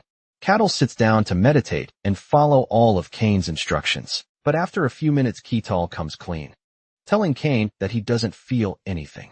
Cain is shocked to hear this, since he believes that someone as strong as Cattle would easily be able to sense it. Cain starts to wonder if Cattle is an exception because of where he came from. Cain tells Cattle that it might not be easy for him to release the mystical. Right from the start, Cain offers to push power directly into him and guide him along the path of mysticism. Cattle is immediately excited when he hears that Cain is about to transfer aura into him. He urges the old man to get down to it quickly. Cain stands up and stands behind Cattle to get started. Just as he touches Cattle, Cain is stunned. Instead of feeling a body, what he feels is solid rock. He cannot believe that human muscles can be so compressed that they feel like solid rock. Cattle notices that Cain is not doing anything, and he calls his attention back to him. Cain then begins the process of transferring aura into Cattle. He plans to awaken the dormant mysticism in his body. Cain is confident that this is not a difficult process, and he can easily get it done. Just then Cain realizes that he has hit a brick wall. In fact, Cain figures out that it is worse than he thought. In trying to reach Cattle's mysticism, Cain feels like he is in a deep sea with no end in it. Cain finally comes to the conclusion that there is no way he can awaken Cattle's mysticism. Cattle asks if he has no talent, but Cain assures him that it is not the case. Cain tells Cattle that he will need to find his own path and awaken his dormant power by himself. Cain informs Cattle that he couldn't find the path in his body. Cattle is worried that he cannot sense mysticism at all, but Cain lets him know that this is not the case. Cain tells Cattle that he couldn't confirm the basis of mysticism in his body. Cain puts it into perspective for him, telling him that his body is exceptional. He tried filling it with aura, but it didn't reach anywhere. Even Cain is blown away, because this is the first time he will be witnessing such. Cattle is disappointed in the entire process, as he now believes that he might not be able to use mysticism, since a swords master couldn't help him. Cain then suggests that Cattle visit other swords masters, who are better at handling aura, or he can even visit the magic tower. Cain apologizes that he couldn't help, but Cattle doesn't take offense. He assures Cain that he might not have gotten his desired result, but he was able to learn a lot from their time together. Cattle thanks Cain for his help, leaving Cain in a state of mystery. He wonders why Cattle is so different from the other barbarians that he has met in the past. Cain then tries to play his hand. He asks Cattle if he is interested in settling down in the kingdom. Cain tells Cattle that he would be given a title if he pledges loyalty to the kingdom, but without thinking twice. Cattle refuses the offer. He tells Cain that he is not interested in pledging his fealty to anything or anyone. Cattle basically wants to be a free bird, so he can do whatever it is he wants. Cain knows how powerful Cattle is, and he wishes that he could get him to support the kingdom, so that they can have a chance against the empire. Cain reminds Cattle that he will be given a title, but Cattle sternly maintains his stance, and Cain immediately backs off. Cattle then thanks Cain for his assistance, assuring him that he won't forget how he tried to help him. After their conversation, Cain walks through the hallway thinking about how foolish he is, that he thought he could control cattle into doing what he wants. With what Cain has seen, he is confident that no one can influence cattle. He is a man of his own and will only do what he wants. Cain believes that cattle might even be more dangerous than the other barbarians, who came from the demonic realm. Since cattle came from the white snowfield, Cain then holds a meeting with Luke. He tells him about the Emperor's desire to conquer the demonic realm, which has claimed the lives of several scouts. Cain urges Luke to be prepared, in case he gets an imperial summons in the future. Cain mentions how a lot of strange things have been happening, from the Emperor trying to conquer the demonic realm, to the news of the demons making a move.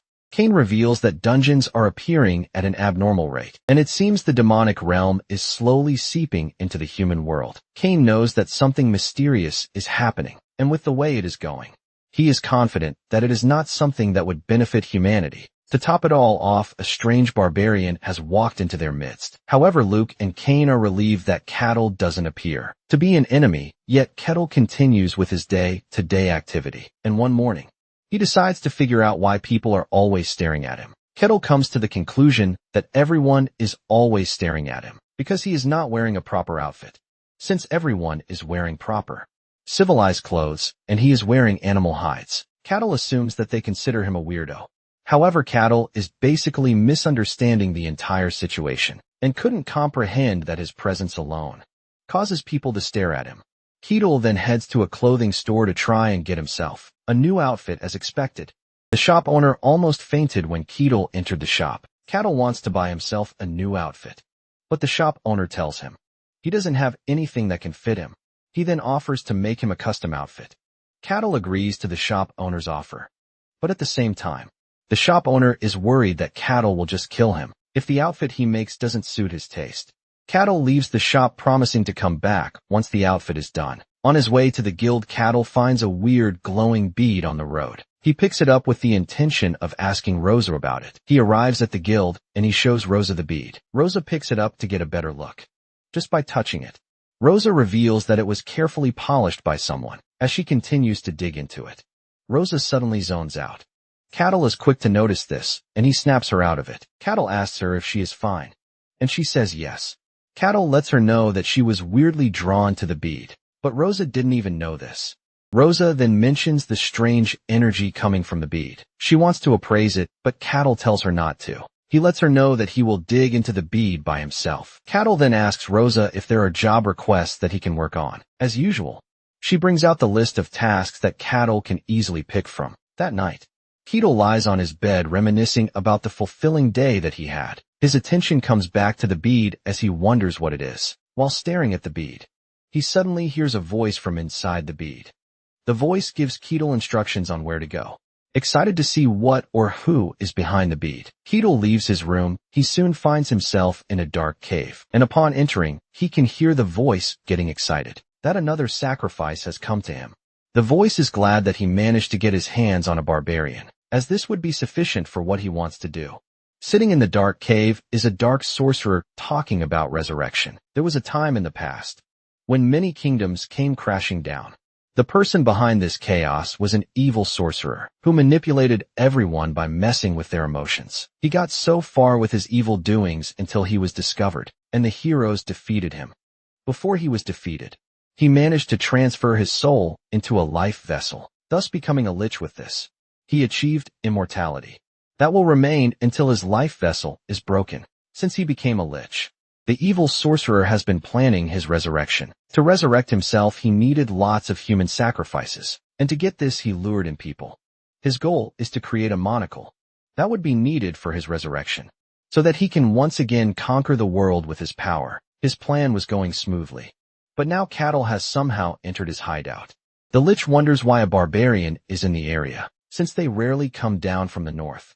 It turns out that the lich placed a spell on the bead to attract those who can't see the mystical presence. Since Kettle has somehow wandered into his domain, he is confident that Kettle can't feel the presence of mystery. Kettle opens a giant door and steps into the room where the lich is waiting. Kettle is shocked to see a lich right in front of him. He has always been fascinated by liches, as they are considered to be villains in the fantasy worlds. The lich realizes that Kettle doesn't seem to be affected by the bead, and he is forced to ask him who he is. It finally dawns on Cattle that the Lich has been using the beads to lure people into his hideout. The Lich remains confused at what is happening, since he can't sense any mystical presence in Kettle. Since Cattle is not affected by his charm, the Lich assumes that he is carrying a mental defense artifact. He adds that the artifact must be a high-grade one, since he can't sense it, but he wonders how a barbarian is able to get his hands on such a thing. Cattle then tells the Lich that he is not with any artifact. The Lich doesn't believe this, and decides that it is time that he crushes Cattle with force. The Lich summons his minions, which are skeletons. The skeletons run at Cattle, but it all ends the same way it did in the dungeon. Cattle takes out the skeletons with just one hit. The Lich is surprised at this, but decides to raise more skeletons to take on Cattle. He orders his minions to cut Cattle down, but all it takes for Cattle to take down the skeletons is nothing but a clean punch in no time. Cattle takes out every skeleton that the Lich sends his way. In fact, Cattle is disappointed, because the skeletons are not stronger than the ones in the dungeon. He believed that the Lich would at least control the skeletons with his power. The Lich is left in total shock, and he decides that it is time to finally crush Cattle. Using his amazing power, the Lich raises a skeleton knight. Cattle is excited to see another skeleton knight in action. He wonders if the skeleton knight will operate just like the one he fought in the dungeon. The skeleton knight runs at Cattle, and Cattle meets the skeleton halfway with a punch to the middle part of its body. Even though Cattle landed a sure hit on the skeleton knight, it managed to survive. Cattle is glad that the skeleton knight is much better than the one he fought in the dungeon. The Lich is maxing out his mana to make sure the skeleton knight remains functional. The skeleton makes another run at Cattle, and this time it is faster. This time, Cattle aims for the skeleton's head and crushes it with a single hit. The Lich is ultimately stunned, leaving him to wonder just who Cattle is. He has assessed Cattle and realizes that there is no sign of mysticism coming from him. In addition to this, he doesn't think Cattle is using any artifact, because he would have sensed the mana from it. The Lich comes to the bitter realization that Cattle is relying on his brute strength. The Lich admits that Cattle is special, and because of this he decides to take on Cattle himself. The Lich unleashes his dark aura, which envelopes the entire area. Cattle is amazed, but the Lich mistakes his amazement for fear. The Lich tells Cattle to prepare himself to be crushed, since he wandered into his domain. Cattle argues that he didn't wander, but was invited by the orb he saw. He blames the Lich for this, since he was the one who spread the orb everywhere. The Lich then shuts Cattle up, telling him that he is the great sorcerer Cardos. He once brought the kingdoms to their knees, and he is ready to do it again. He plans to use Kettle as the cornerstone for his resurrection. Cardos then hits Kettle with a spell that manipulates human emotions. This spell draws out the negative feelings in humans, shattering their minds in the process. Once Cardos believes that Kettle is under his influence, he prepares to take Kettle into his study, so that he can know more about him. Cardos orders one of his skeletons to subdue Kettle, but suddenly Kettle kicks the skeleton into the air, shattering it. Cardos almost pees his pants when he sees this. Cardos doesn't want to believe that Cattle was able to fight off his mind control spell, which should have worked perfectly.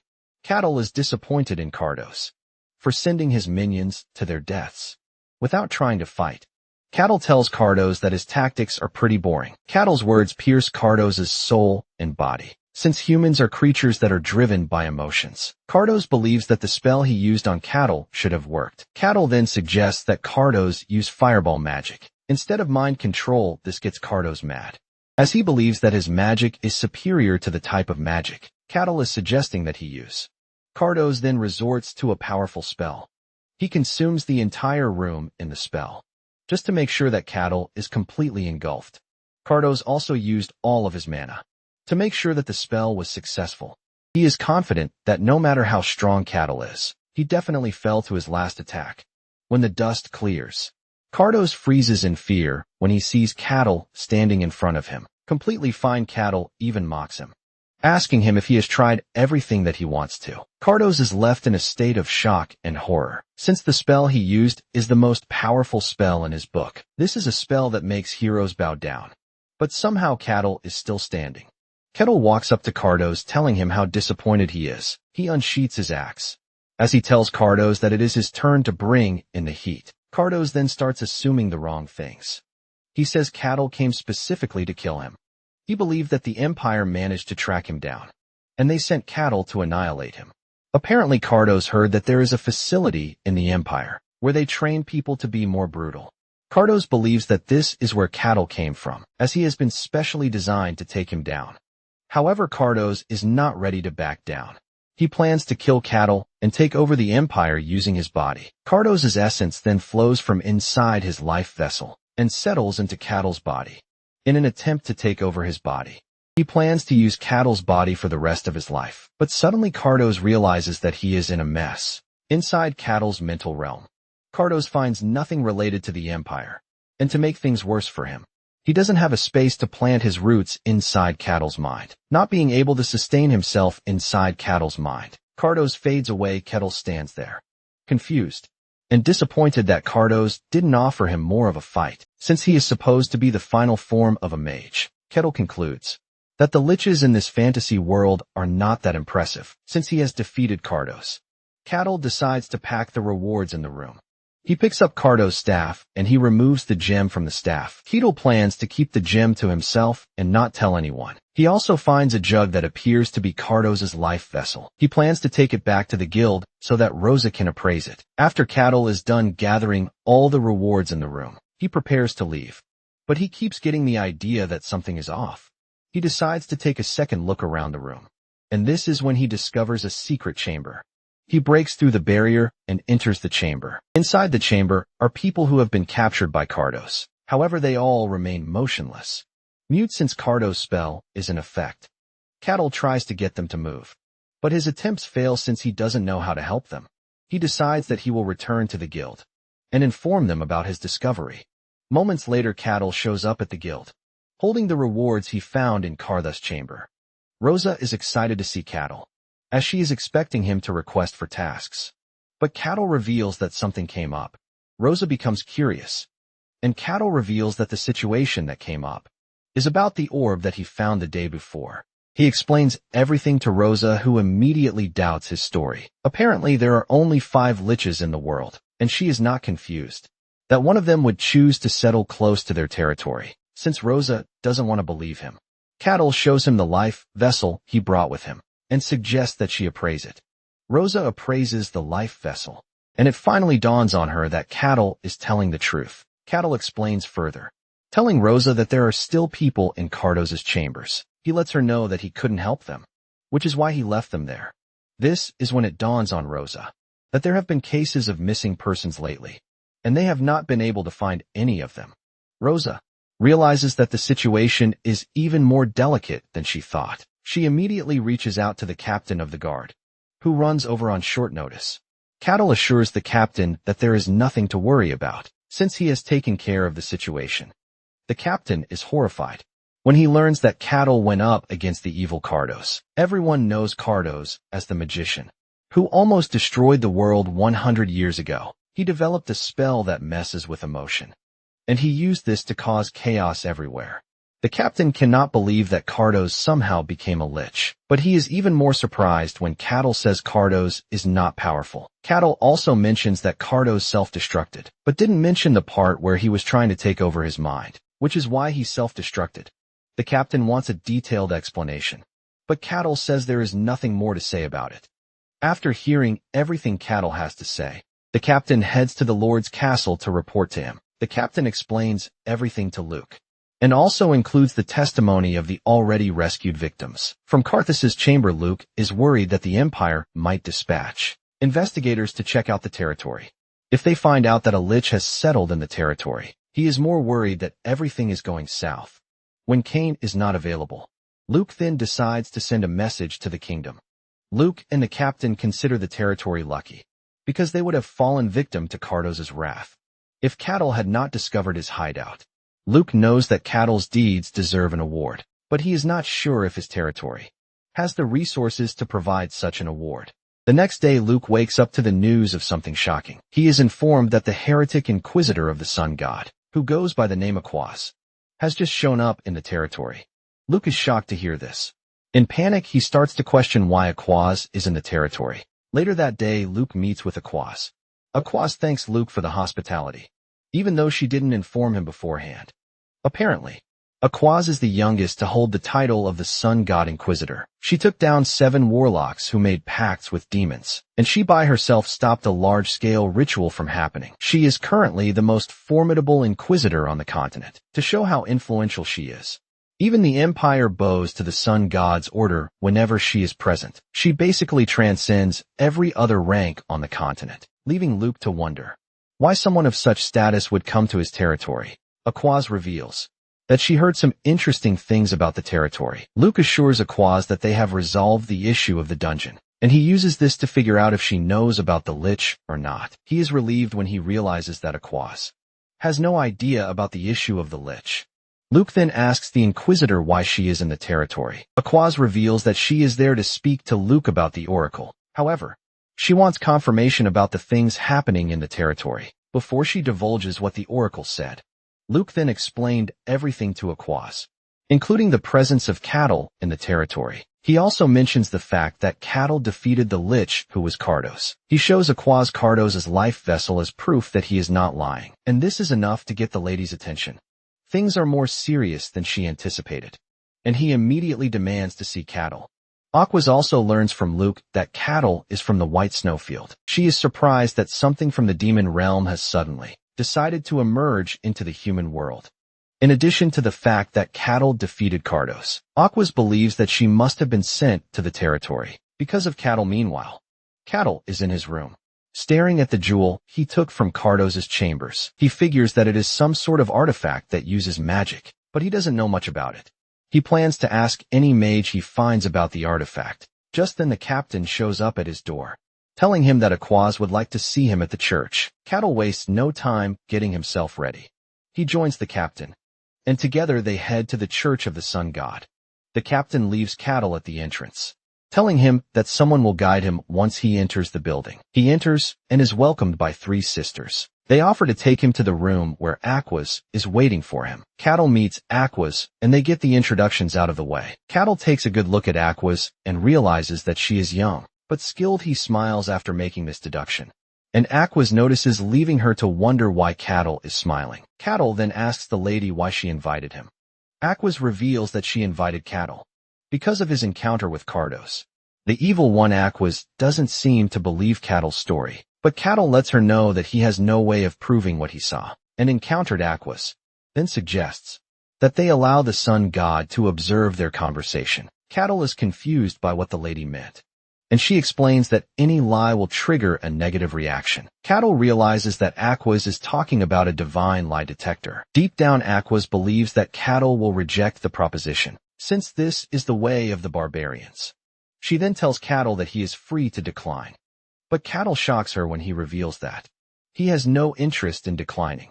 This is a chance for Cattle to witness the power of a god, and he is not about to pass it up. He excitedly tells Aquaz that they should start with the process. Aquaz asks him if he is bothered about the suggestion, but he says no. Cattle says he is going to get a chance to see a god watch over him, so it is a good deal for him.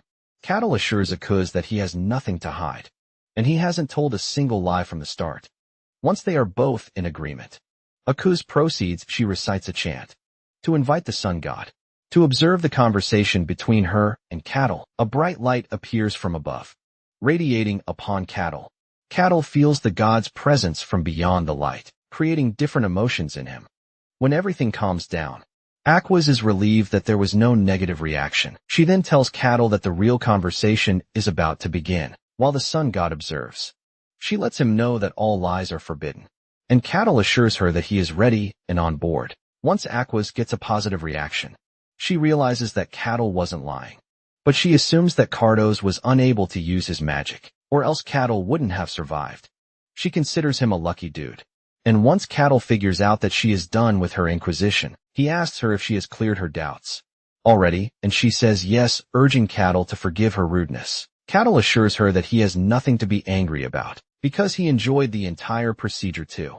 Aquaz then asks Cattle if she is free to ask him one more thing, and he assures her that she can. Aquaz proceeds to ask him the burning question in her mind, and this is whether Cattle is truly from the White Snowfield. Cattle is surprised that she even doubts him in the first place, and he assures her that he is from the snowfields. Since they are exchanging questions, Kettle tells Aquaz that he also has a question for her. Kettle asks her why she came to the territory, and Aquaz mentions that she has some personal business. Kettle then asks if the said personal business was to confirm that he is an evil person. Aquaz initially tries to play a fool, to say she doesn't know what Kettle is talking about. But then she remembers that they are under the gaze of God, and lies are not permitted. She is forced to tell Kettle that he is not entirely wrong with his deduction. Aqua says, there was a divine revelation when she arrived in the territory, and she believed Kettle was the subject of the revelation, but it turns out that she was wrong.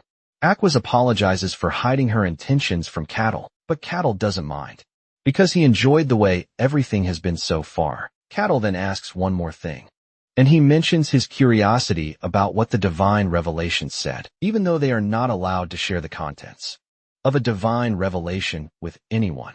They don't fully trust Aquaz feels the need to tell Kettle. Aquaz splits open the hidden divine revelation to Kettle, ultimately shocking him later on.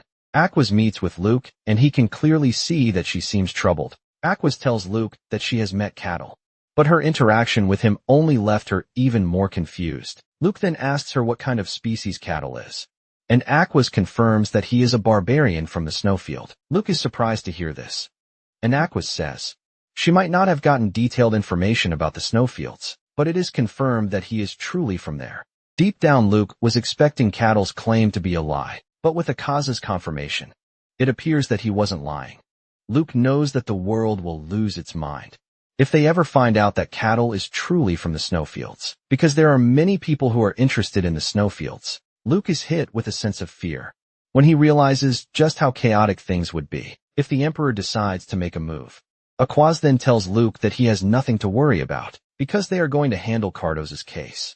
And in addition, they are going to make sure that Kettle's presence doesn't get to the public. Luke is relieved to hear this, but at the same time, he is worried that all the barbarians in the wastelands are like Kettle. He quickly trashes the thought, because they definitely would have already left the snowfields in an attempt to conquer the world. It is common knowledge that barbarians are incredibly strong, but they are dumb upstairs. However, Luke knows how catastrophic it is going to be if the barbarians manage to gain intelligence. Luke then tells Aquaz that he heard about the current king of the barbarians, and the fact that he is different.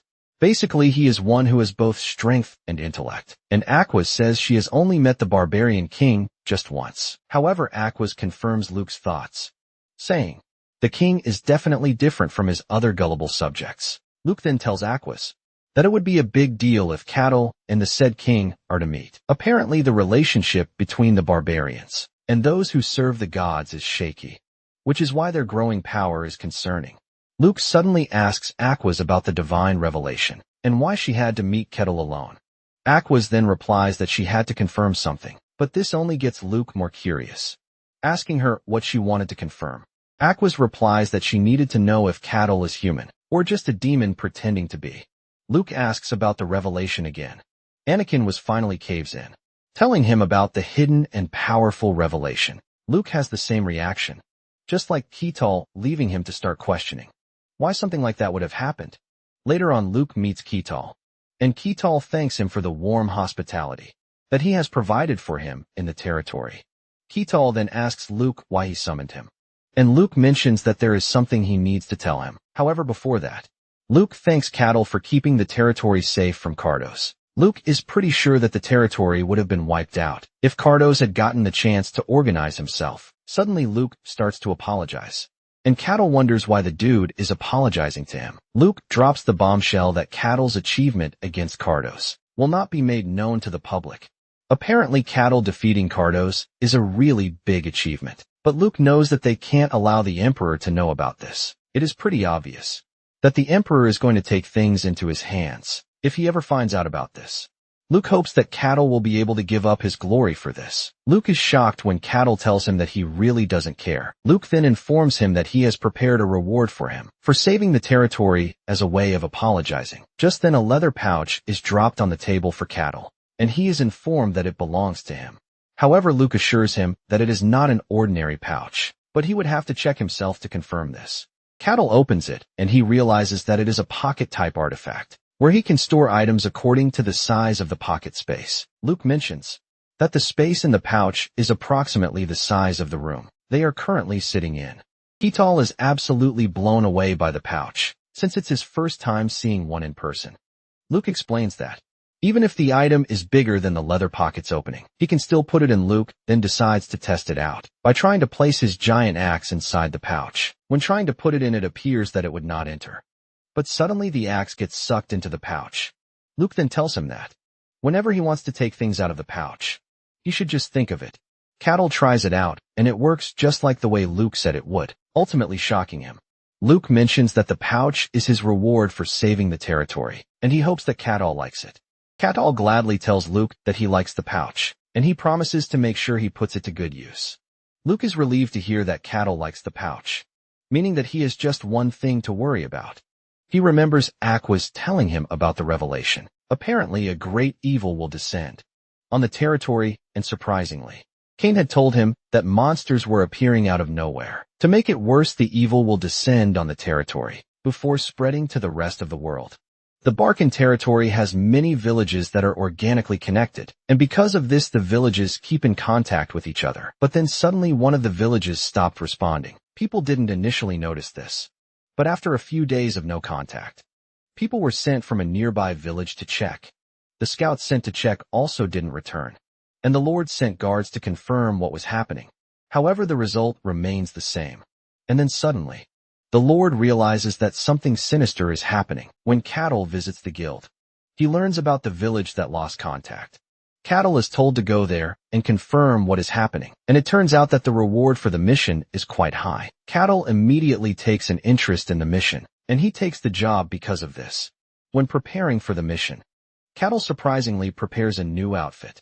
Shocking Hayes, Ketal says the one he is wearing is getting torn, and he needs a new one. Hayes compliments the outfit, saying it has a unique design. It turns out that Hayes has come to join Ketal on the mission, but he is surprised that the other two members are absent. Hayes tells Ketal that they must have intentionally refused the mission, since it was communicated to them. Ketal also notices that other adventurers going on the mission are quite few, unlike what he was expecting, since the reward money is huge. He takes a head count, and he realizes that there are not even up to 10 adventurers opting for the mission. Hayes then tells him that the mission is a bit difficult, and Ketal is shocked to hear this. Ketal says the mission is pretty simple, and Hayes agrees with him. But the rumors about guards going and not coming back make things complicated. Ketal then says, no matter how difficult and dangerous the mission appears to be, he was expecting at least 10 people to show up. This is when Hayes mentions that there is another rumor that has surfaced. In a shocking turn of events, it appears Aquas will be accompanying them on the mission. Because of this, most adventurers backed out because they were obviously scared of her. Even Hayes is scared that Aquas might just smash her head open. But Ketal assures her that she has nothing to worry about, because Aquas is actually polite and kind. Hayes is shocked by the way Ketal is complimenting Aquas, forcing her to ask if he knows the lady, and he says yes. Ketal mentions that Aquas is his friend, but this further adds to Hayes' shock and disbelief. Just then the said person of interest shows up, and Ketal addresses her as his friend. But Aquas burns him, saying she doesn't remember becoming friends with Ketal. Ketal smiles in embarrassment, and finally summons the courage to ask Aquas if she would like to be his friend. Before giving her answer, she asks Ketal if Hayes is a worshipper of the god Kalasia, which is an entirely different god from the one she serves. Ketal is shocked when he realizes that Aquas has easily sensed Hayes' faith. He then asks her if there is any problem with Hayes serving another god, but Aquas says no, since the followers of Kalasia are currently on a rest period. However, those in high-ranking positions can move freely. While Ketal and Aquas are busy discussing this, Hayes stands in the distance, crippled with nervousness. Momentarily, the guard captain shows up to welcome the adventurers, who accepted the request. Once he makes sure that everyone is prepared, he suggests that they get a move on. As they make their way to the village, Ketal compares it to a raid. He then asks Aquas if she thinks the time of evil has come, since she has decided to make a move. Aquas replies that she cannot answer the question, because she doesn't have an answer to it. Apparently, her god didn't reveal an exact time when the evil would happen. Aquas doesn't want to freak out yet, because she thinks the village losing contact might actually be a simple issue. However, there is a slight possibility that it is related. Ketal, on the other hand, is totally excited about the entire prophecy because he wants to see where it leads. Soon afterward, they arrive at the village and everything appears normal. Aquaz mentions that she can't sense anything coming from the village, and the captain assumes that the villagers ran away. The captain orders the adventurers to spread out to look for tracks. The captain is pretty sure that there is a clue somewhere, because there is no way an entire village disappeared without a trace. Moments later, one of the adventurers runs over to inform the captain that he found food in one of the houses.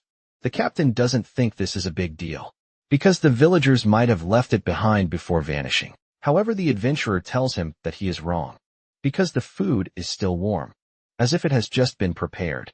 The captain is shocked to hear this, and when he enters the house, it is just as the adventurer said. The captain remembers that contact with the village has been lost for days, and none of the emissaries that were sent came back. The captain then asks the adventurer if there was any sign when he found the food, but he says no. The captain says there is no single sign of people leaving or even hiding. The captain then tells the adventurer to keep looking. It is evident that there are signs of life, but there is no single trace of humans anywhere. Moments later, the captain gets a report from other adventurers, and they inform him that the situation is basically the same everywhere. There is proof that there were humans in the village until recently, but there is no single trace of life. The captain then turns to Aquaz, asking her if she knows anything, and she says no. He also asks Cattle, but his answer is the same as Aquaz's. The captain is already going crazy about everything, and Cattle suggests that they ask the one close to them. The captain believes he is going mad when he says this, but Cattle suddenly mentions that there is someone in the distance, and Cattle is surprised that they can't see the said person. Just then the captain looks harder and realizes that there is a strange woman standing in front of them. This catches the captain's attention, because the woman wasn't there when they initially entered the village. The moment the lady senses that she has been found out, she smiles, asking Cattle how he was able to see her, since she was under perfect camouflage. Cattle tells her that there is no way he is not going to notice the sudden appearance of a stranger. The woman argues with him, saying he is not supposed to even perceive her presence. She mentions that Aquaz wasn't even able to sense her presence, but it was Cattle who did. Because of how Cattle is able to easily pull this off, the strange lady is forced to ask him who he is. The captain is gripped with fear, and he orders everyone to spread around. He turns to see Aquaz frozen in one place with fear, talking about how she senses nothing. This immediately sends fear down to the rest of the group, because Aquaz is the inquisitor of the highest existing church, and she was unable to sense anything. This basically means that there are two explanations for it. It's either that the lady is not demonic, or she is of a higher demonic standard that is way above everyone else's level. Just then the strange lady mentions that she finds Kettle interesting and would have loved to follow him and see his domain. The lady concludes that Kettle is an amusing barbarian, and she immediately transforms into her scary demonic form, while telling Kettle of her plan to drag him to hell as her personal slave. She snaps her fingers, and a dark aura envelopes the entire area, scaring the entire group to their bones. The other adventurers waste no time turning back to run, but they couldn't, since the demon had placed a barrier around them. She mentions that they are now in her domain, where none of them will be able to escape. She mentions that they are all her prey, but while she is smiling and thinking of how to consume them, the adventurers are panicking. Hayes is pissing her body, because a demon is the last thing she expected to see. Catal, on the other hand, is totally clueless because he hasn't seen a demon before. Hayes tells Catal that the demon standing in front of them is dangerous, because it even has a name. Hayes immediately starts praying to her god to save her, but Kettle pats her on the head, telling her to calm herself.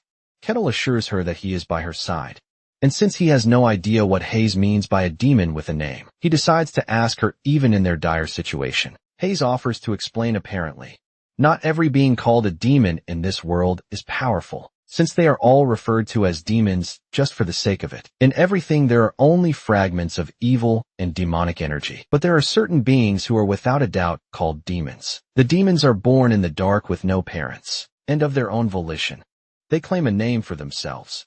Hayes says no matter how weak the demons are, as long as they are with the ones with names, they have more than enough power to make a kingdom tremble. After her explanation, Cattle finally puts it all together, that the demon in front of them is a named demon. Hayes explains that a demon with horns shaped like the one they are staring at is a seashore. She was a demon who appeared centuries ago.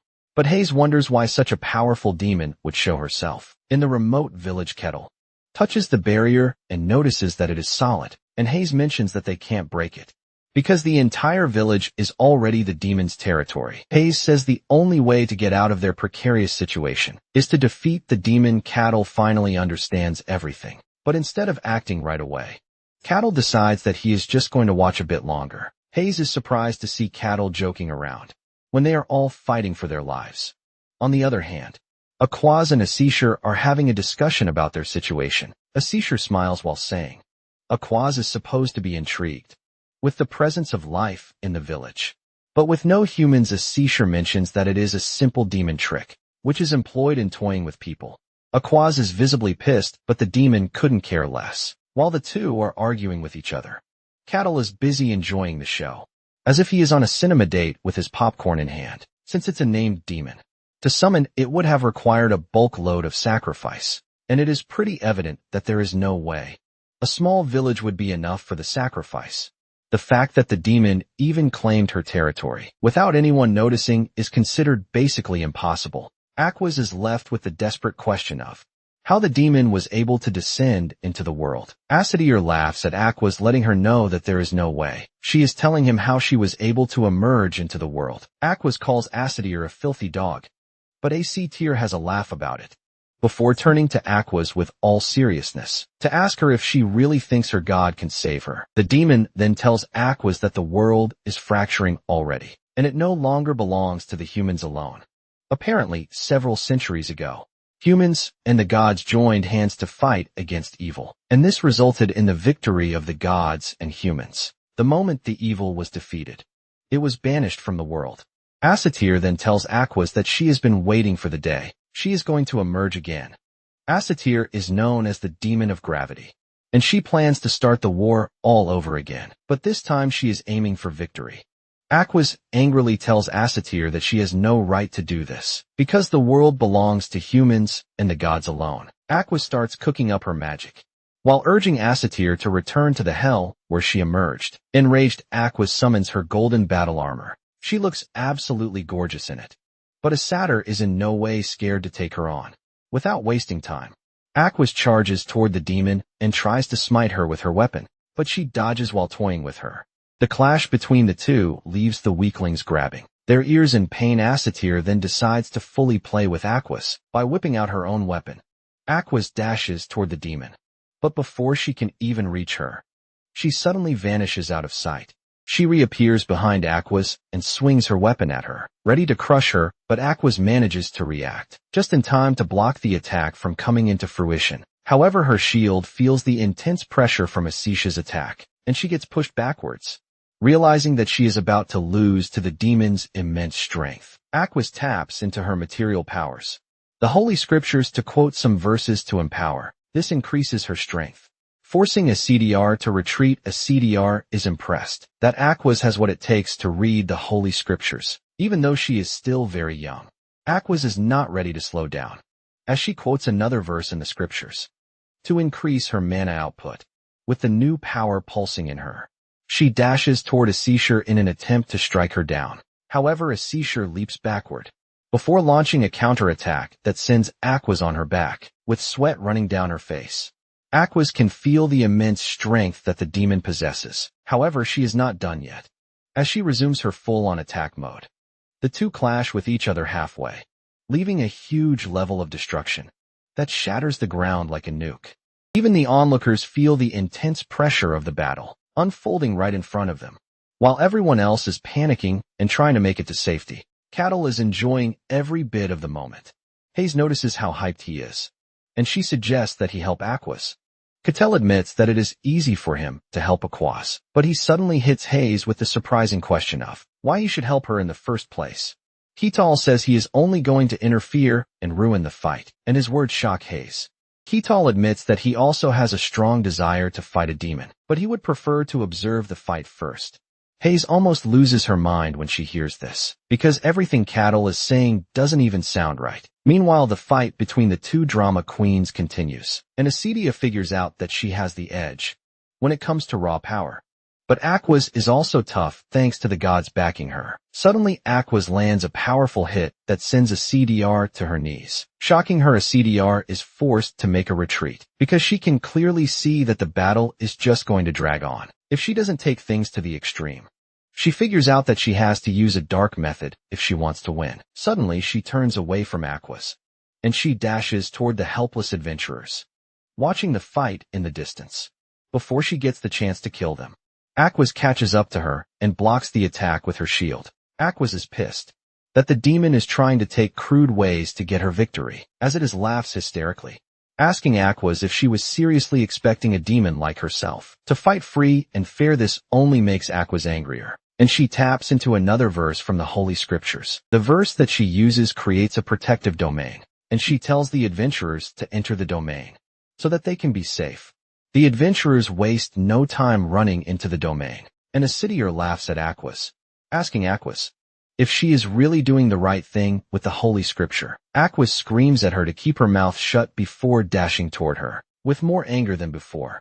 Assatir also flies toward Aquas, but just as they are able to hit each other, Assatir leaps into the air, while telling Aquas that her efforts are simply going to waste. Assatir urges Aquas to get rid of the holy domain that she is using to protect the adventurers if she wants to have a chance at defeating her. Aquas is shocked by the sudden and stupid request that Assatir is making of her.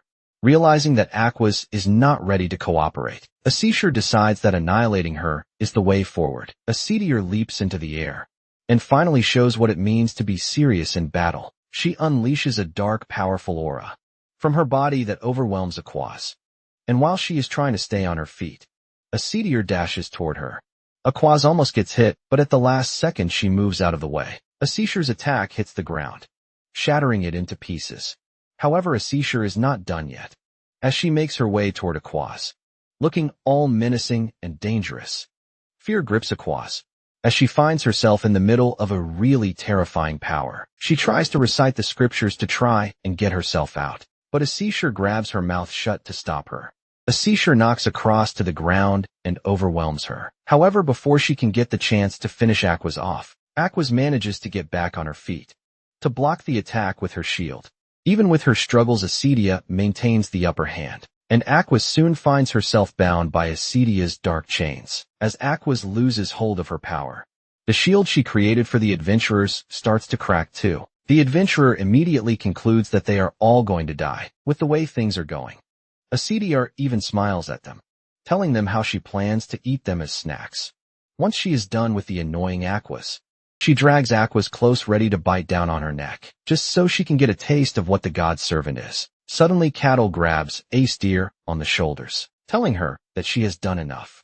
Assatir is totally shocked when she sees Cattle suddenly standing beside her, because she didn't even get the chance to sense his presence. Kettle grabs a CDR, and he throws her off like a tennis ball. A CDR hits the ground, leaving a loud explosion and destruction. Aquas is shocked when she sees this, but it then dawns on her that Kettle is fiercely strong, because he was able to easily defeat Cain, the powerful swords master. Just then Assatir gets back on her feet, talking about how pissed she is that Kettle interrupted her delicious meal. Kettle casually tells Assatir that Aquas is his friend, and he can't just stand by to let her die. Assatir is enraged when she hears this, and she lets Kettle know that he has finally crossed the line. She wanted to keep him as her toy before, but Kettle quickly clears the air, saying he has no interest in becoming Assatir's toy. Assatir pulls out her weapon, ready to send Kettle to the afterlife, since he is stubborn enough to defy her. Kettle then turns to Aquas, telling her to step back, but Aquas is skeptical, and she tells Kettle that he can't defeat Assatir. Kettle then tells Aquas that he might not look like it, but he is quite strong. Aquas then replies that it is not a case of being strong or not, because only divine power has what it takes to banish a demon from the world. Aquas claims that this has been the law since the beginning of time, when evil and gods existed. In addition to this, Aquas believes that they have no chance at all, because they are in the demon's territory. With her explanation, Kettle asks her if she is saying only a god can defeat a demon. Kettle is not ready to argue with her deductions, but he reminds her that she is currently in a bad shape, and in her current shape, there is really nothing she can do. Aquas insists that she is the only one who can, since she is the servant of a god. Kettle is impressed with Aqua's determination, even though she is badly beaten. He pats her on the head for being courageous, but urges her to leave the fight to him. Kettle smiles while saying it is one of his dreams to fight a demon. Asishir laughs when she hears this, telling Kettle that he has no chance at defeating him. Kettle then asks her if she is ready to test out her theory. Asishir takes it up, and she creates a portal right in front of Kettle to get to him, in an attempt to catch him off guard. Asishir looks totally menacing as she prepares to land a hit on Kettle. Aquas freezes in fear when she sees this, but unknown to her, Kettle is getting his punch ready.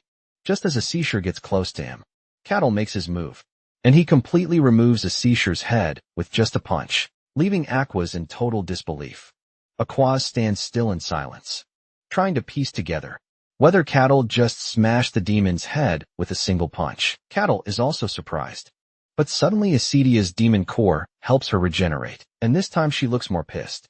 She angrily asks Kettle what he is, and Kettle replies that he is nothing more than a simple barbarian. Asatir doesn't believe this, and she employs her demon eyes to check Kettle's build-up. She is surprised to see that Kettle truly has no mana or aura, meaning he is just an ordinary human. She decides to thoroughly check things to know if she is wrong or not. She opens a portal, and she appears behind Kettle with the hope of striking him down. Kettle feels bad about having to strike an enemy that appears to be in human form, but he knows that he has no choice because it can't be helped. This time around, Kettle punches through Asatir's chest, shocking Asatir herself. She screams in pain, and Kettle throws her into the distance, with blood spilling out of her mouth. Asishir finds herself on the ground, utterly wounded from just a single punch.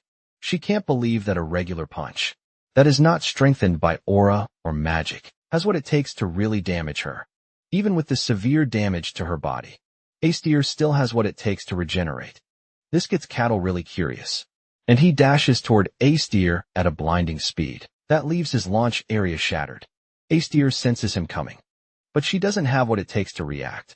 She can only watch as Kettle gets to her and punches her head into the ground. She loses her head again, but just like before, she regenerates. Kettle finally figures out that whenever her entire head goes off, she gets a new body. This leaves Kettle wondering if Astir's core is in her head. On the other hand, Astir is pissed that Kettle is trying to fight her with brute strength. Astir then decides to open her big mouth to mock Kettle, telling him that he has no chance against her with just brute strength. Kettle then claps back, telling Astir that her power doesn't appear to be all that impressive, and this totally crushes Astir's pride as a demon. Astir loses herself in rage, and she angrily dashes toward Kettle, ready to smack him with her big mallet. However, Kettle proves just how insane he is again, by easily blocking Astir's weapon like there is no force behind it. With ease, Kettle breaks through the weapon before punching her head off again. Just as usual, she regenerates, but she is starting to get frustrated with the regular punches. She is suffering from Kettle. She knows that at full power, she can imbue a hammer with the weight of fortress walls, but Kettle easily blocked it and broke it like it was nothing. She can't believe that Kettle is just a simple barbarian, with no idea of what mysticism is. Frustrated, Astir unleashes a long-range attack at Kettle, but he easily blocks it. Kettle's fist is able to send a counter wave through the demons. Attack this shatters the attack pretty easily, shocking her, and even Aqua's centuries ago. Astir was so powerful that she took down a kingdom with ease, but here she is, struggling against a mere barbarian with nothing but punches. Kettle manages to beat Astir down so badly that he even places his leg on her. But he has confirmed the fact that demons can't die from brute strength. While she is getting pinned down, Asachar honestly asks Kettle what he is, because he has a crazy amount of power. Kettle replies that he is just a simple barbarian, but she is not ready to believe this one bit. Since Kettle appears to be all-powerful, she decides to try out something crazy. She dashes into the air and releases a massive and overwhelming aura, while telling Kettle of her plan to shatter him with every power that she possesses. Instead of being scared, Kettle is excited that he is finally getting to see what demon power truly looks like. Meanwhile, Aquas is ready to help with the fight, because Kettle's raw strength won't be enough. Astir unleashes sharp spikes at Kettle, but he easily throws all of them off with his axe. Astir is left stunned because of just how easily Kettle is doing it. She's still trying to wrap her head around this, when Kettle runs toward her at great speed. At the same time, Aquas imbues Cattle's axe with divine power. Cattle is blown away, because it is his first time witnessing the power of a god. Aquas then tells Cattle to take a city or down with the axe. Even though Cattle wants to see more of the demon, he knows that he can't waste any more time. Before making his move, Cattle lets Acedia know that she actually put up a good fight. Acedia watches in horror as Cattle lands a fatal blow on her chest with the axe. Without overthinking it, Acedia figures out that she has lost. Kettle's overwhelming strength, including the divine power, is enough to put Acedia in the dirt as she fades back into hell. Kettle tells her that she provided good entertainment for him, even though she lost a cedar.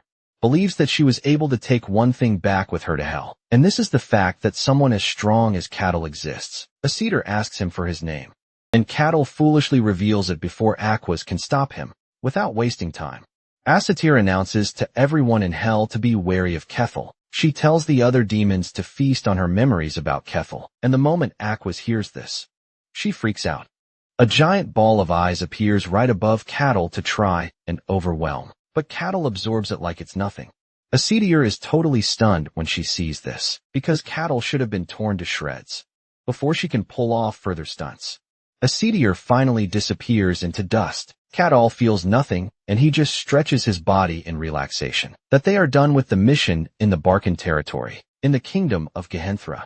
News starts spreading around about the village they lost contact with. When Luke hears about Acedia's involvement in what happened, he almost loses his mind. He can't believe that they just finished dealing with a lich, and a demon appeared right after. Luke cannot believe that a mere tiny region is getting hit with several calamities. Over and over again, the captain tells Luke that the rumor is already spreading across the region. Luke thinks the only positive out of everything that has happened so far is the fact that Aquas was able to send the demon back to hell. Luke concludes that their next step is to find a way to handle the current crisis. Meanwhile, Aquas is weak and Cattle is the one watching over her. When she managed to gather a bit of strength, she stood up to leave, saying there was no time to waste, because she needed to make her report to the Holy Land without delay. Since she is adamant Cattle has no plan to stop her. Just then Aquas bows her head to Cattle, thanking him for saving her life.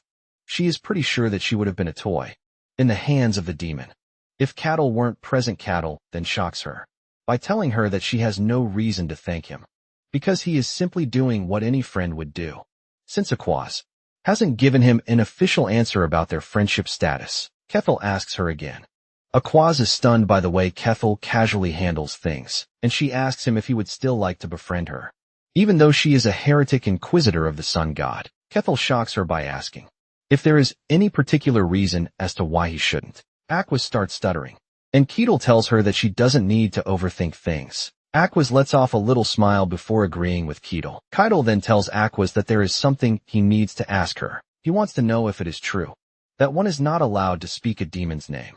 Aquas then reveals that the reason for this is because of something called the mark. Apparently, a demon inscribes a seal of darkness onto the human soul via its name, and this draws malevolent beings toward them. Basically, anyone bearing the mark will become prey, sought after by dangerous predators.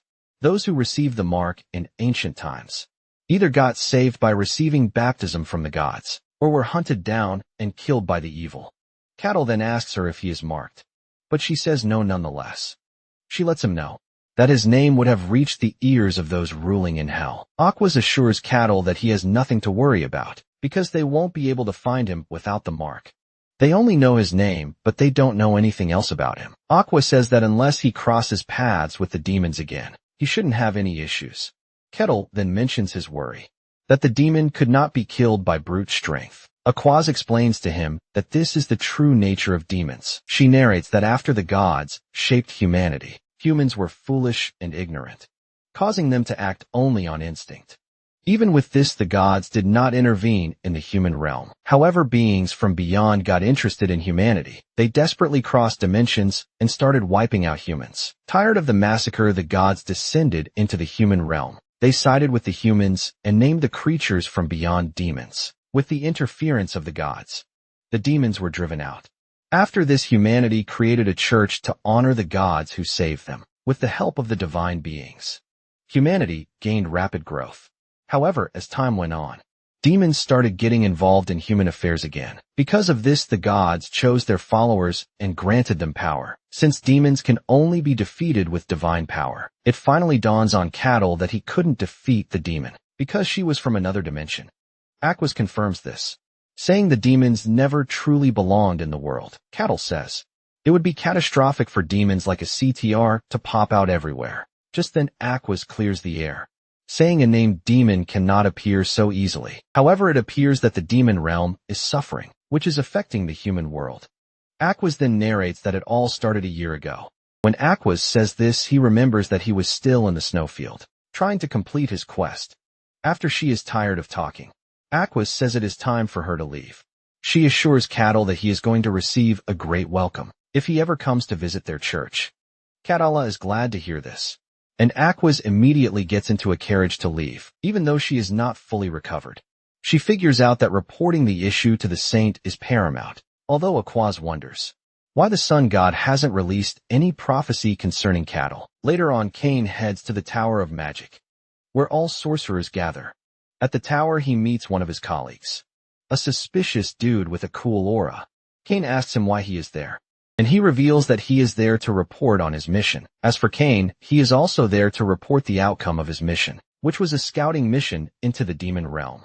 The mission was inside the Forest of Silence, where the laws of the world don't apply.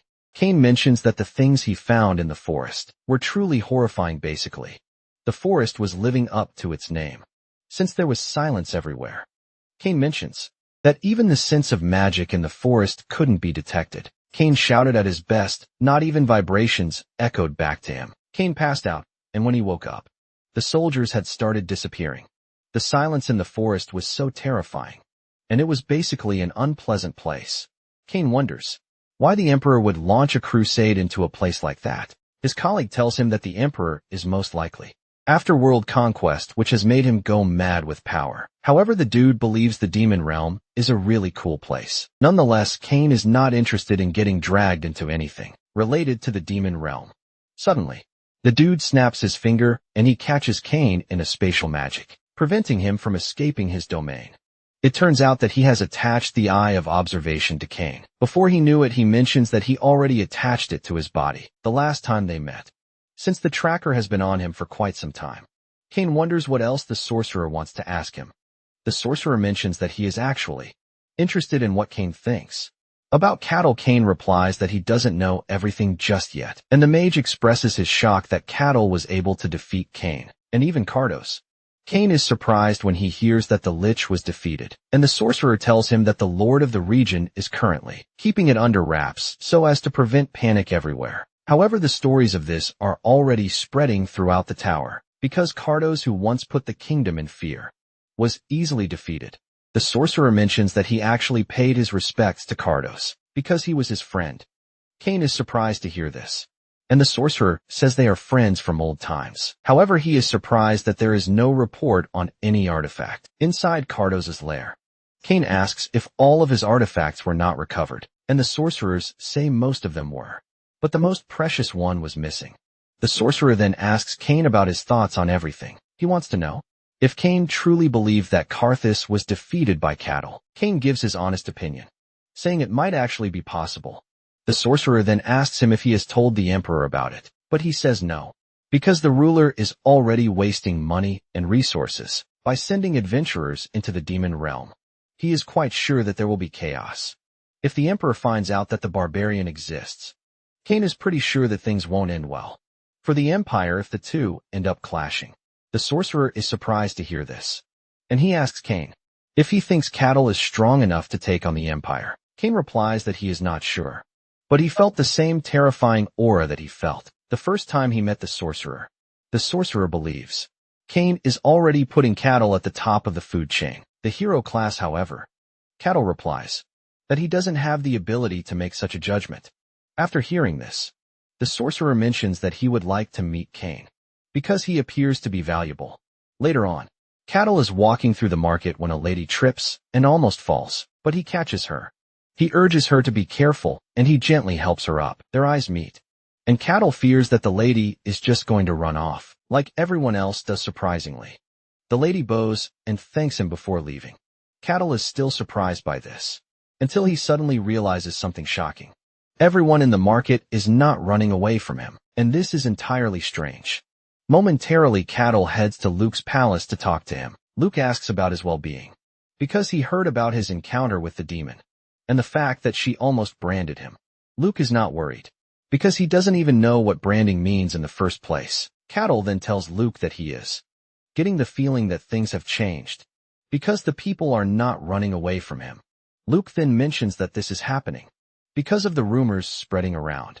Apparently, the guards and mercenaries who made it back alive spread the story. Apparently, while they were fighting the demon, most of them passed out, only to wake up when Cattle was about to deal the finishing blow. They saw Cattle's axe radiating with divine power, causing them to believe that Aqua's lent him her powers. This basically earned him the title of the one who fought alongside Aqua's. To take down the demon, Kettle finally realizes what happened, and Luke tries to apologize for the misunderstanding. But Kettle doesn't care, he only cares about the fact that his perception of the people has changed. Luke says they basically see him as someone dangerous to demons. When Cattle returns to the guild, Rosa congratulates him, telling him that he has received an upgrade, and he is now C rank. Cattle is shocked to hear this, because he just went up 3 levels at once. Rosa tells him that he doesn't need to act all surprised, because he actually earned it. Rosa mentions that he will be getting a new mercenary tag, but it might take some time because it is custom made. Basically, Cattle is getting a custom tag because from C rank, all mercenaries are considered true mercenaries, vouched for by the guild. In addition to this, he gets access to most places.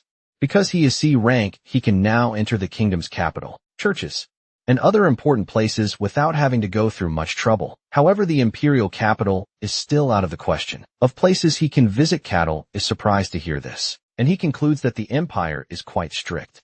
Rosa mentions that he needs the recognition of a noble to enter the capital. Rosa then whispers, saying no one really knows what is going on inside the capital, but there are some unnerving rumors from there.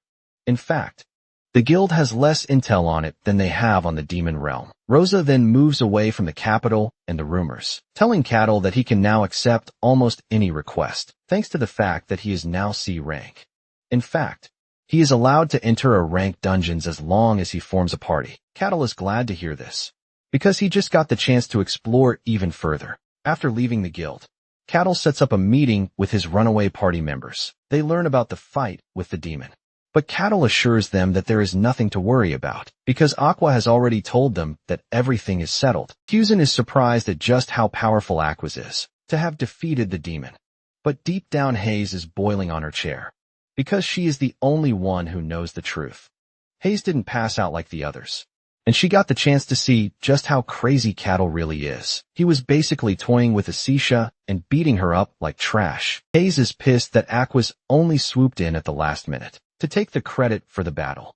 Kazan then asks Cattle what he plans to do since he is now C rank. Cattle says there is nothing different from what he has been doing before, because he is just going to continue his job as a mercenary. While the other party members are looking at Cattle as one cool person, Hayes is freaking out because what she witnessed is practically unreal. Cattle then asks the team what their plans are, and they mention that there is nothing for them to do, since they are trash F rank mercenaries.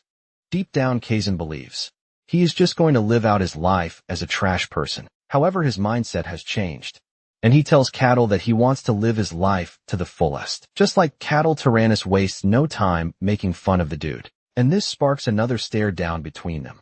Cattle then asks Hayes what her plans are, and she mentions that she wants to follow Kalosia's will at all times. Kadal then mentions what he heard from Aquas about the followers of Kalosia being in a state of rest, aside from the high-ranking officials. Hayes is shocked to hear this, and she tries to clear the air, saying she is a regular priest. Cattle is not in the mood to argue, and he tells Hayes that she is free to believe whatever makes her sleep better at night. Later that night at the guild, Rosa is preparing to leave because it is already late, when a strange dude in a hood shows up to post a request. Even though she is tired and stressed already, she attends to the man, asking him what type of request he wants to set up. The man reveals that he wants to request an escort for himself, and a young woman, Rosa, asks him the destination he is heading to, and she is ultimately shocked when she learns that it is the Denayan kingdom. Rosa wonders why the man is posting a request at such a request guild, with the way she sees things. She believes that the man and whoever is with him are trying to hide their identities. Rosa then decides to play her hand, and she accepts the request, but asks the man if he has anything to verify his identity. Well guys, that's the end of the video. If you like this video, comment part 2 in the comment section. Also subscribe to the channel. Hit the bell and like the video. Thank you for watching, and see you next time again.